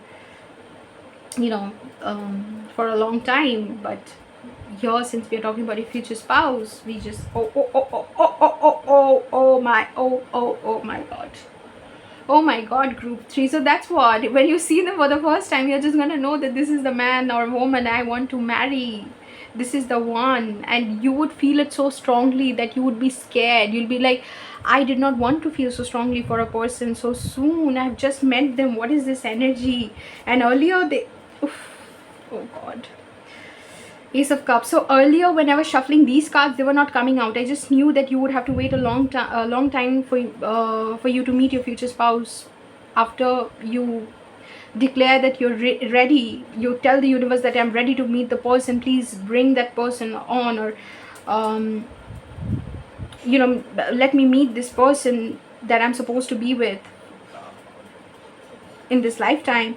After you've said that to the universe is going to take a long time. And I think one of the reasons the universe is going to take a long time, see, universe can always bring the person to you whenever it wants to, but I still think that your person is going to take a long time to appear in your life, because they don't socialize much. It takes them a lot to go to a wedding or a place or something. They don't go to any place unless they absolutely have to. And after you get married, I think they will tell you, or after you get together, for a lot of people who would not get married and just stay with a long-term partner, I feel like your future spouse would tell you something like, I was not supposed to, I did not want to go to this place where I met you. I thought of cancelling a lot of times, and I requested my family or my friends to just cancel it, but they insisted that I go, and I ended up going. They'll tell you something like that this place also where you meet them, they did not want to go to. So Four of Wands, the moment you meet them, you just know that this is the person, and you have this strong feeling of wanting to marry them, and you don't know how to confess to anybody, how to say to anybody that I met the person or I saw the person. Wherever you saw them, you could have seen them on the internet, maybe some social media handle or something. You just see them and you just know that you have overflowing love for them in your heart, and you don't know how to contain it. I did not see the yin yang symbol anywhere, but I felt like in my mind's eye I saw it. So you would start to see the situation from different angles, and try to understand the situation from different angles. You would start seeing these circumstances, or imagining these circumstances where you are going on a date, and how fun that is going to be if you guys, okay, so this is the moon and the sun. What all counterparts are selecting these files, or all counterparts are coming to my reading. So there's a possibility that you guys are like, you are the sun to their moon and the moon to their sun, or something like that, where you guys are counterparts, and you will feel so strongly for this person from the very beginning that you will feel like you don't know how to go ahead with it. Eight of Swords, and the ways in which you will find out about this person, it would feel almost dishonest. You would feel very guilty that you're having to find out about your person, or you're harboring all these feelings for your person, and they have no idea about it. When they are showing no interest, and they have no idea about you, they are clearly just focused on their life and what they have to do. Like if they're attending a wedding comes to mind constantly, and you also have Four of Wands. So if they're attending a wedding, what they're doing is they are just sticking to protocol. Like they're probably eating their meal, having their snacks, just talking to the people who are coming up to them. They are not looking at who's interested in them. They're not looking at who wants to talk to them, who's talking them, nothing. They are just in their Six of Wands energy. I am not sure if they know, like, since they don't care about public approval or criticism or appreciation very much, it feels like they are coming across as a winner, as the person whom everybody notices. But I don't know how much they care about it, or they are noticing it. So they have a lot of people approaching them, It hurts them to be in that place. They are not a social person. It feels like we're dealing with an introvert who does not want to be there. So all these people coming up to talk to them, it feels like it's hurting them to be there, and they just want to get out of that place. And they somehow there's a change of destiny at that moment, like change of fortune at that moment, and something happens. What, they meet you, then you come up. What happens? Queen of Wands. Okay, right. I don't have anything more to say. Ace of Coins. Okay, right. Yeah, so I don't have anything more to say. I think I'll end the reading here, because Spirit has actually shown me what Spirit wanted to show. So Spirit is saying that he or she, your future spouse, wherever they were hating it when they were having to interact with all these people that they did not care about. But they are not mean, they are not rude. They put up a face, and they were saying their hellos and goodbyes and highs and yeah, I'm doing well. Like the short talk was happening. So short talk. Okay. So my sister and I, we always tend to call small talk short talk. Okay, because we are kind of short-heighted, and we have this joke that small talk is small talk, but for us it's short talk. So it's like that, because we like, okay, I would not explain. So yeah, the small talk is happening, and your future spouse is feeling like it's piercing. Like these small talks are literally piercing through them, and they don't know how much longer they have to be here, and how much longer they can take this. But there is a change of fortune. What, their Queen of Wands appears. So that you are this person who just appears in front of them, and they take notice of you. So like till now we did not know, and we could not understand if they are noticing you or not, but it feels like they did notice you. Because the moment the Wheel of Fortune came out, I was like, what is happening? What is this turn of events? What happened? And is their future spouse noticing group 3? And yes, Queen of Wands, there you go. So whether you're a male or a female, you are in your Queen of Wands energy, coming across as very attractive, very charming, fascinating. So these small talks were hurting them, but then you appear, and Ace of Coins, you start discussing, you start that thing, like the first meeting starts. The Ace of Coins, it's the beginning of that investment, which leads up to what looks like forever. And so the disappointment that they were having, Four of Cups, where they only could interact with these golden cups, which were obviously golden but did not have life in them, and they are now able to sense that the bird that they could hear, that bird which was alive, has probably appeared in front of them. And so the thing that they were waiting for has probably appeared. So the disappointment has started to shrink after seeing you. So that was your future's, like your first impression of your future spouse, where we also got a glimpse of how they are perceiving you. And this is going to be your perception of what happened at, like, on the day or at the time that you met them for the first time. So if you like the reading group 3, give a thumbs up. For more readings like this, subscribe to the channel. What else? Otherwise, I'll see you in some other reading sometime very, very soon if you choose to come to my channel again. Till then, take care. Hello group 4. So if you had selected this elk, which I'm more inclined to call Irish elk, and if you have a better name, or if you know more specifically what this deer is called, because I think it's a deer with the antlers and all. So but I'm more inclined to call it an Irish elk. So if you have any idea which animal this is more specifically, then you can always let me know in the comments. Okay, so for the ones who chose this mysterious being which refuses to stand, welcome. 22, like a bird. Match, where do I give and receive? And what is this card? We live in a jungle, only the strong survive. Oh my god. Oh my god.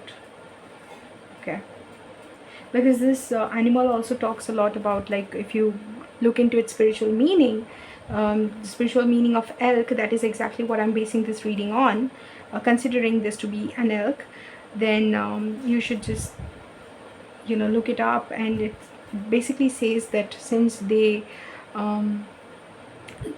live in the forest, they are called the kings of the forest land, not not the forest, but more like the forest lands, but it is referred to as the king in some way. So I think some area it rules, and some capacity it has which is associated with its kingly, like, which basically talks about its kingly nature. So and then we have jungle here, so we'll look into it. But since when I first looked at this animal, and I was looking it up the internet to get a more specific answer so as to what this animal is called, I could only find it to be very, very closely related to the Irish elk, which are no longer available because they are extinct. So this is an extinct species, and since they're extinct, what I do feel, obviously don't feel that your future spouse is not like is going to be extinct. I mean, that's just crazy. But what I do feel is that you would think that your future spouse is one of a kind, like you did not know that the people like that exist. You would be under the impression that people like that have long since been done with, or we have gotten over with them, or society got over with them, like it was the generation of our fathers or our grandfathers who would do things like that, or who would be that dedicated or loyal. You know how we say things like the generation of our fathers and our grandfathers are over, men or women are no longer like that, or even our grandmothers or mothers for that matter. That level of commitment, dedication, loyalty, patience, perseverance, then that kind of,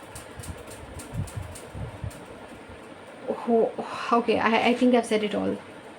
The ability to stand by somebody, to be invested in somebody, no matter what, till death do us part, something like that. So that generation is over. That's what we say. But when you see your future spouse, and when you get to know them more specifically, the first meeting, they're going to give you an impression like they are very strong, committed people who do not look like they belong to the generation that you belong to, or they are so one of a kind that you would think that it would be quite surprising to you that people like that exist. Okay. And about their antlers, I do think, because the most fascinating thing about this animal is their antler, so I do think that you would notice something about their physical appearance which will be extremely, like, which will make them extremely distinguished, or make them appear very unique, very attractive, which would be one of the first things that anybody notices about them.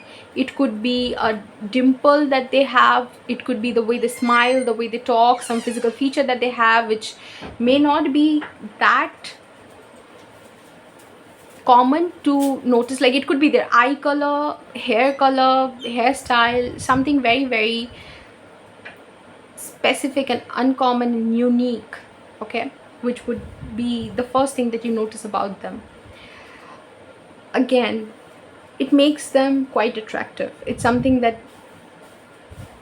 when people look at, they think, wow. And this is an animal which likes to stay dedicated on its path. Like like I said, that dedication or something, some very old traditional quality, some old school quality they are going to have, which you are going to find very attractive. But also it's going to find, like, you're going to be like, oh, people like that still exist, wow, I had no idea. So they're very interested in whatever they're doing. So whatever work that they do, they're very dedicated to that. Whether they have an IT job, whether they are an artist, very very dedicated, very much invested in their own work and on their own path, walking their own path, and very invested on their current course, does not get distracted by, how sometimes people can get distracted by opportunities that would give them, opportunities of making short term money, or just, okay, let's just say this. Say your partner is starting to paint or starting to photograph, or is a photographer. So what they will do is, like, they will focus on enhancing their skill or becoming a good photographer first and foremost. They would not look for opportunities where they can earn money in short term projects, or just some quick money. Yeah, so that's the word I'm looking for. They're not looking to earn quick money. They are willing to put in the hours and become an experienced person, so that when they get the reward out of their job or professional life, it's big. So okay, what I got for group 3 is that they are not group 3, I think group 2 is that they are people who can only focus on short-term commitments and short-term goals. And your person feels like somebody who can look at and long-term goals and focus on long-term consequences, or focus on things that would be beneficial in the long run. Might not seem very attractive in the short run, but in the long run it will pay off. So something like that. And with the match, obviously I think you've already gotten some idea. I'll go on to clarify it. It feels like this is a very mutually beneficial relationship with the monarch butterfly and this butterfly milkweed, where they both give and take from each other, give to each other and take from each other in equal amounts or in equal capacity. So it's a balanced give and take. So a lot of times you felt like, just like this like this Irish elk that I was talking about, feels like this species has gone extinct, and you think like they don't exist. You probably felt the same way about yourself, because we are talking about your partner. So if you're talking about your future partner or some long-term partner, future spouse, then we're talking about your 7th house in astrology, right? So your 7th house is also a part of you. Like all the 12 houses are basically indicating some aspect about you. So it's how you relate to the world, and what kind of and how you perceive the world. So you would probably perceive the world to be, so it's an extension of your perception, 7th house. So you would, from this I get that you would probably perceive the world to be a little beyond your understanding, where you would think of yourself as a misfit, or you would regard yourself as somebody who does not belong to the generation or does not belong to this world. You might feel like as a starseed, because a lot of people who watch these readings are spiritual people, so you could relate to being a starseed, or relate to not feeling like this earth is your home, or some other place is your home, feeling out of place, right, in this world. So you might feel that way, and this person feels like they belong to your soul group or your soul tribe. So the moment you see them, you feel like they are your people, or they're just as old school as you. Or even if you are a very modern person, it could also be very it could be a contrast, absolute contrast, where you are a very modern person but you have this innate desire to be with somebody old school and traditional and somewhat boring. But the boring that that we ascribe to, the boring part is not for you. Like, you don't consider it boring, other people call it boring, but for you it is interesting, it is comforting, it is soothing, it is what you find attractive. You like stability, you like security, you like to know when this person would wake up, when this person would go to sleep, and when this person would have their dinner, lunch. So there's a routine, there's a rhythm. That rhythm makes you feel settled, and this is what you find interesting. You don't find living out of the box or living living life on the edge very fascinating. Your life, your sense of adventure is something else. Like, if you want an adventurous life, there are other activities that you would do. You would not want your life to be unpredictable and so adventurous that you would not know what you're going to do tomorrow or how you're going to live your life. So that kind of adventure you probably don't like. Or if you are an adventurous person, you could be getting attracted to something absolutely opposite. What I'm saying is, this person is old school, and no matter whether you are old school or modern, it does not matter. You might just look at this person and get this feeling that they are old school, and I like that. It feels like they don't belong to this place, and I like that. And I had no, you probably had an idea that this is what you find attractive, or you maybe didn't have an idea, but you're going to look at them and the first thing that is going to come to your mind is that wow, I like this person. They are a little, not a little, very, very out of place, and it's just not something that you encounter every day, not a person, not a kind of person that you expect to meet. But because this animal is extinct, the animal that I think that it is extinct. So that's why I feel like you have no expectation or no idea that somebody like this could exist. And by match, obviously you think of them as a good match. So when I said that they could be a contrast, or they could be a complementary person, like a complementary character who has a lot of complementary attributes, but whether they are contrasting, whether there's a juxtaposition between your attributes, or there is like, if you juxtapose, whether it is a absolute contrast or whether they are similar, it's a good match. You know it to be a good match. That's the first thing that comes to you. For some people it would be a complete opposite. We are dealing with complete opposites. And for some people, we are dealing with people who are very, very similar at the core. Even if you're dealing with complete opposites, we are kind of dealing with people who are at the core very similar. So there's a core similarities which makes this relationship mutually beneficial. Or two people, when coming together, they both learn from each other, they both grow together. It's not like one is, it's not codependent. This relationship is giving out this message loud and clear that when you see your future spouse for the first time, you probably have dealt with codependency, passive aggressiveness in your lifetime, where you have just been in relationship which is extremely draining. And in fact, just before doing your reading, a word that I discovered for the first time is enervating, right? enervating, where it drains your energy, right? So I feel like you've known situations which is energetically extremely draining, extremely disturbing your energy, like energy body, and your energetic system gets disturbed in those relationships, and you just feel like it does not feel right. I don't vibe with the person. What you would say about your other people, like other relationship, is that everything was fine. Or if anybody looked at it, an outsider would take a look at my relationship, they would never be able to understand what the problem was. But the vibe, I just didn't vibe with the person. The vibe was not a match. So that's what you would say. Like, earlier you've dated people who were probably nice, but they were not a match, and you were looking for a match. And when you see this person, would you feel like they are a good match for you, they are the match for you? That's what you're gonna say. And like a bird, this card talks about having, like, sky is your limit, not really setting any boundaries. Or there's this song in Hindi which goes something like this: panchi nadiya pavan ke jhoke koi sarhat na inhe roke. It's a beautiful song. So it talks about how birds, rivers, पंछी नदिया पवन के झोंके.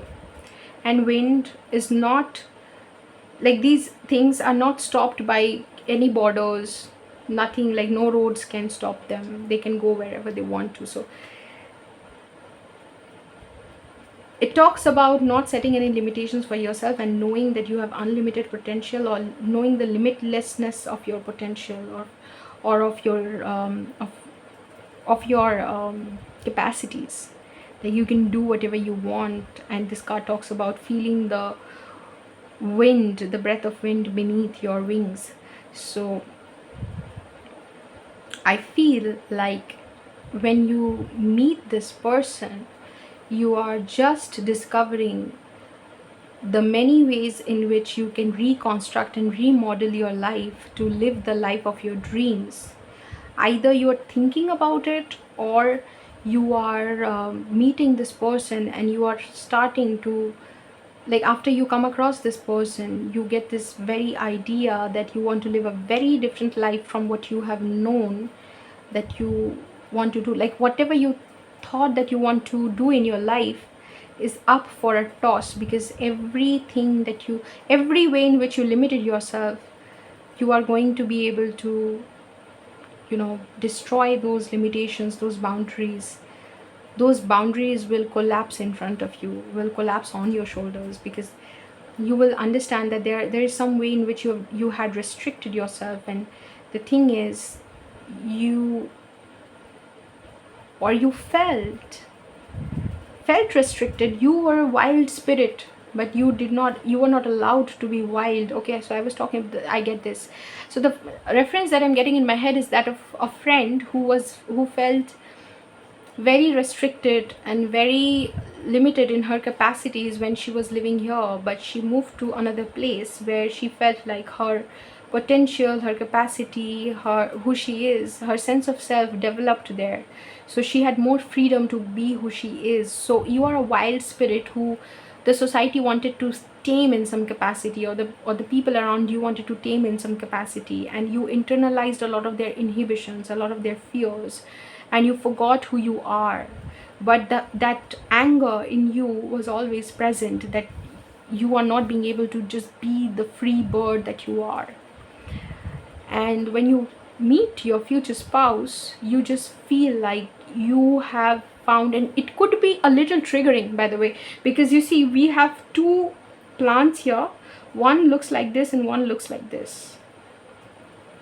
So I feel like meeting your future spouse could be a little triggering, in the sense that they might trigger in you the desire to be who you are. Just by being themselves, they might show you who you want to be.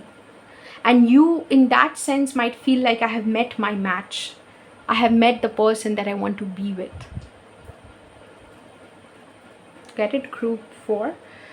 So let's talk about this card now. We live in a jungle, only the strong survive.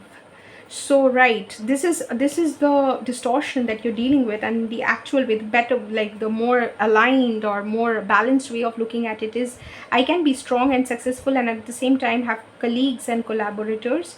There is enough abundance for everyone to survive and thrive. Okay, so you were raised in a lack mentality, where you only saw people trying to dim your shine or dim your light, where they felt insecure. Anytime you wanted to do something in the world, they felt insecure about losing you, or the fact that they won't be able to keep you in chain, or they won't be able to control you. I think a lot of people wanted to control you. So you just felt like this life is a jungle, and you have to develop the strength to survive in this jungle. And you did not find a lot of supporters, a lot of people who you could collaborate with or just get support from. So you did not live in an abundance mentality. You felt like you always have to fight, and you're still in this mentality where you are trying to call on your inner strength to survive or battle this these feelings, where you feel like you constantly have to get people's approval or permission to shine, to be who you are. And you're still in that place where you're meeting this person who feels like everything I don't think you thought that this person could exist, but it feels like everything that this person has is an absolute match for you. This person, just by being themselves, who you obviously didn't think exist, is allowing you, giving you the permission to be who you are. And that's why it's very shocking. I am in shock a little bit, so I'm feeling like I'm in shock. So I feel like you would be shocked when you come across this person, that this person does not require you to fight them, but they now require you to fight yourself, your own conditioning and your understanding of the world, of the universe. Now that you know that they exist in some capacity, you have to fight yourself to become who you are. So they are opening a battle. You don't have to fight them, but they are opening up a battleground for you to fight your own inhibitions and fears and your limited beliefs and your own limitations that you've set for yourself. So it's a very different sort of triggering that is going on when you meet your future spouse. I so want to look into what you would feel like when you see them for the first time, but for that, let me just, yeah, 143:46. So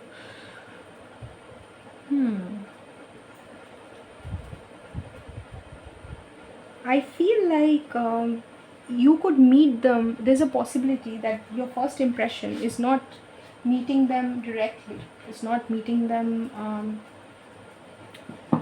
physically. It's like seeing them somewhere else, seeing them maybe on a social media platform or something like that, and you're seeing them from a distance, and you're wondering if they are real, if this person is real. Six of Cups, the very first impression.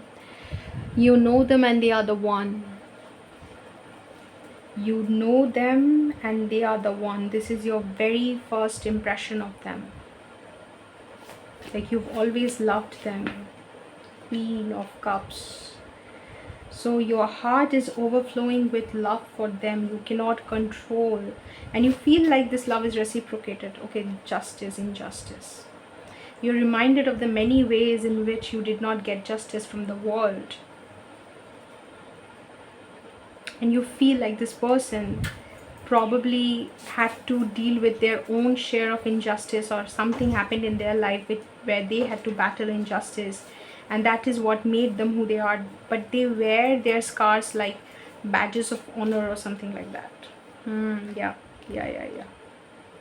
When you come across your person, you're gonna understand. So this is a very intense sort of a reading. Okay, this is a very intense sort of a reading where I'm getting very deep feelings, where in the other meetings I was more like, okay, you see your future spouse and you get attracted and you're like, wow, this is the one and everything. Yeah, you're also getting a little bit triggered, and you understand that this person probably had to deal with their own share of difficulties, and they were very like they honor their, or they respect their opponents, or they respect the villains in their story.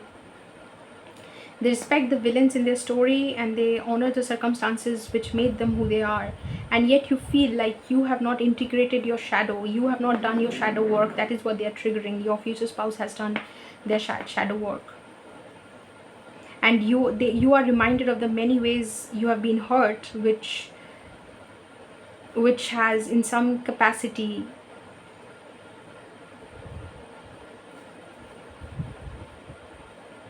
weakened you, or you lost your capacity to stand up to the world, or dream the big dream, because of this integration that has not happened. You now realize, after coming across this person and seeing them, that they too have been through a lot, but the beautiful shadow work that they have done, or the beautiful perspective they have of life, has made them who they are, has made them honor and respect the people who've hurt them. You understand that your future spouse understands that all the things that happen to them happened for a reason. You understand that they are a good match for you, but you also cannot take the fact that they are triggering you so much.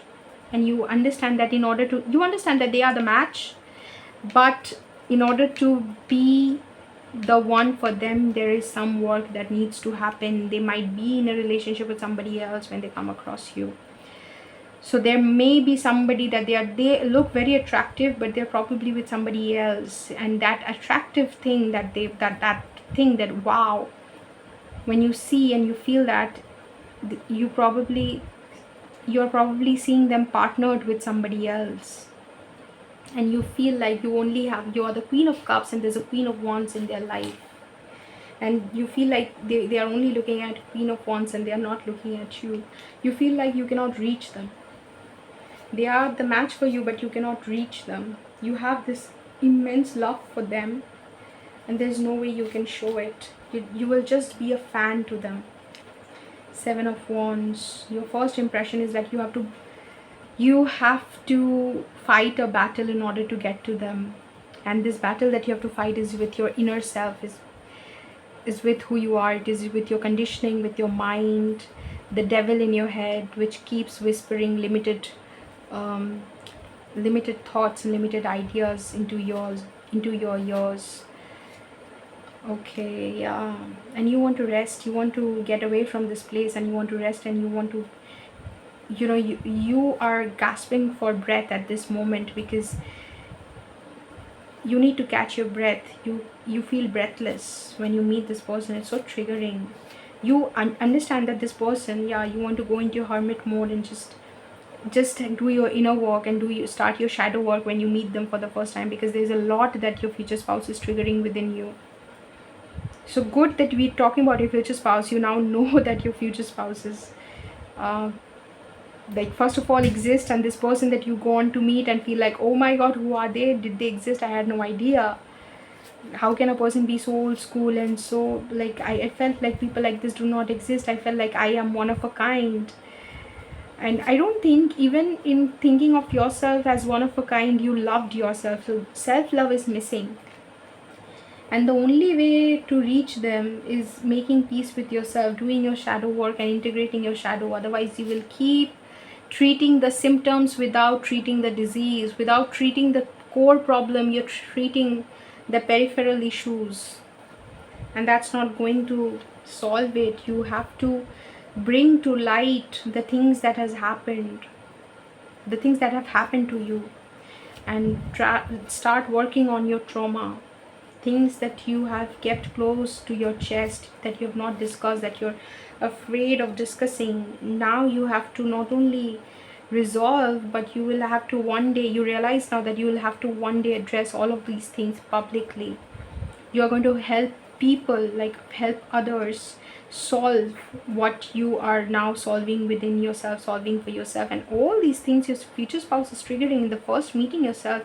You might meet your future spouse, I don't know if you're having a physical meet. You might meet them on social media or something. You might just see them and become breathless, run to catch your breath, and you might just get a glimpse of who you are meant to be in this world. So it could be a yin yang relationship, where you encounter the yang for the first time. You encounter your yang and who they are in the material world for the first time. They show you your potential just by being who they are, and that is extremely triggering for you. And you realize that it is your purpose to be their counterpart and be their future spouse one day. So you want to leave them, you want to leave the place. You're so triggered, you want to leave your future spouse and just run for your life, and also run to heal, to do the shadow work. You now realize that, oh god, I just saw the tower. Yeah, keep seeing the tower.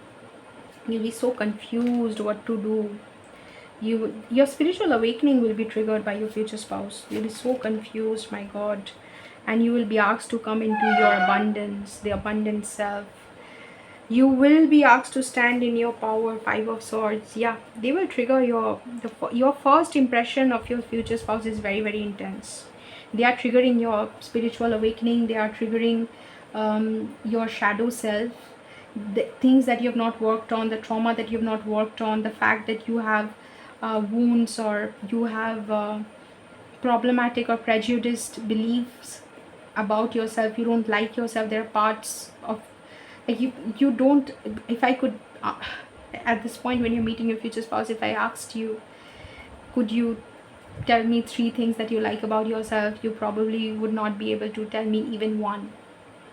I don't know if you'd be able to tell me even one. A friend of mine yesterday was telling me that there was a time in their life when they could not even say one thing that they like about themselves. I feel like this is what you're going through, and it could very well be so that you have come to a very, like, you have come to a point where you were thinking about giving up on life, and that is the point where you see your future spouse get triggered, your awakening starts, and you start crying, you just have a breakdown. Seven of Swords, you feel like life is not fair, that death, yeah, I was seeing this card, it's a huge transformation.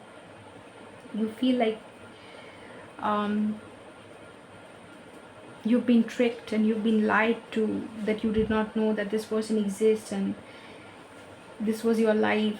You feel at this point that your life was a lie. Just seeing your future spouse, you feel like you had no idea that people like this exist, and that you have the responsibility to become much greater than you gave yourself the permission to be, and your destiny is at this point calling you. So it's a very different reading. Your future spouse, when you see them, you realize that you have not accepted, like, you are not in awe of this idea that they are your future spouse. You're scared and triggered by the idea that they could be your future spouse, that the person that you're seeing for the first time is probably your future spouse, and you're damn scared.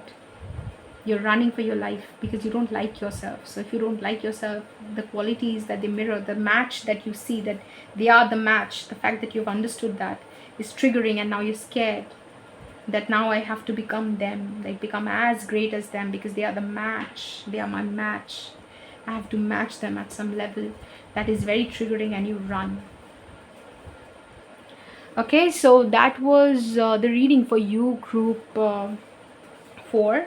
I think it was a very different reading. Let me know if it resonated, and if it resonates sometime in the future, then again, I don't know, like, you would not be able to find my reading and come back to it and then comment, but let's see. I hope some people will be able to tell me whether or not it resonates or not. So whether or not it resonates, yeah.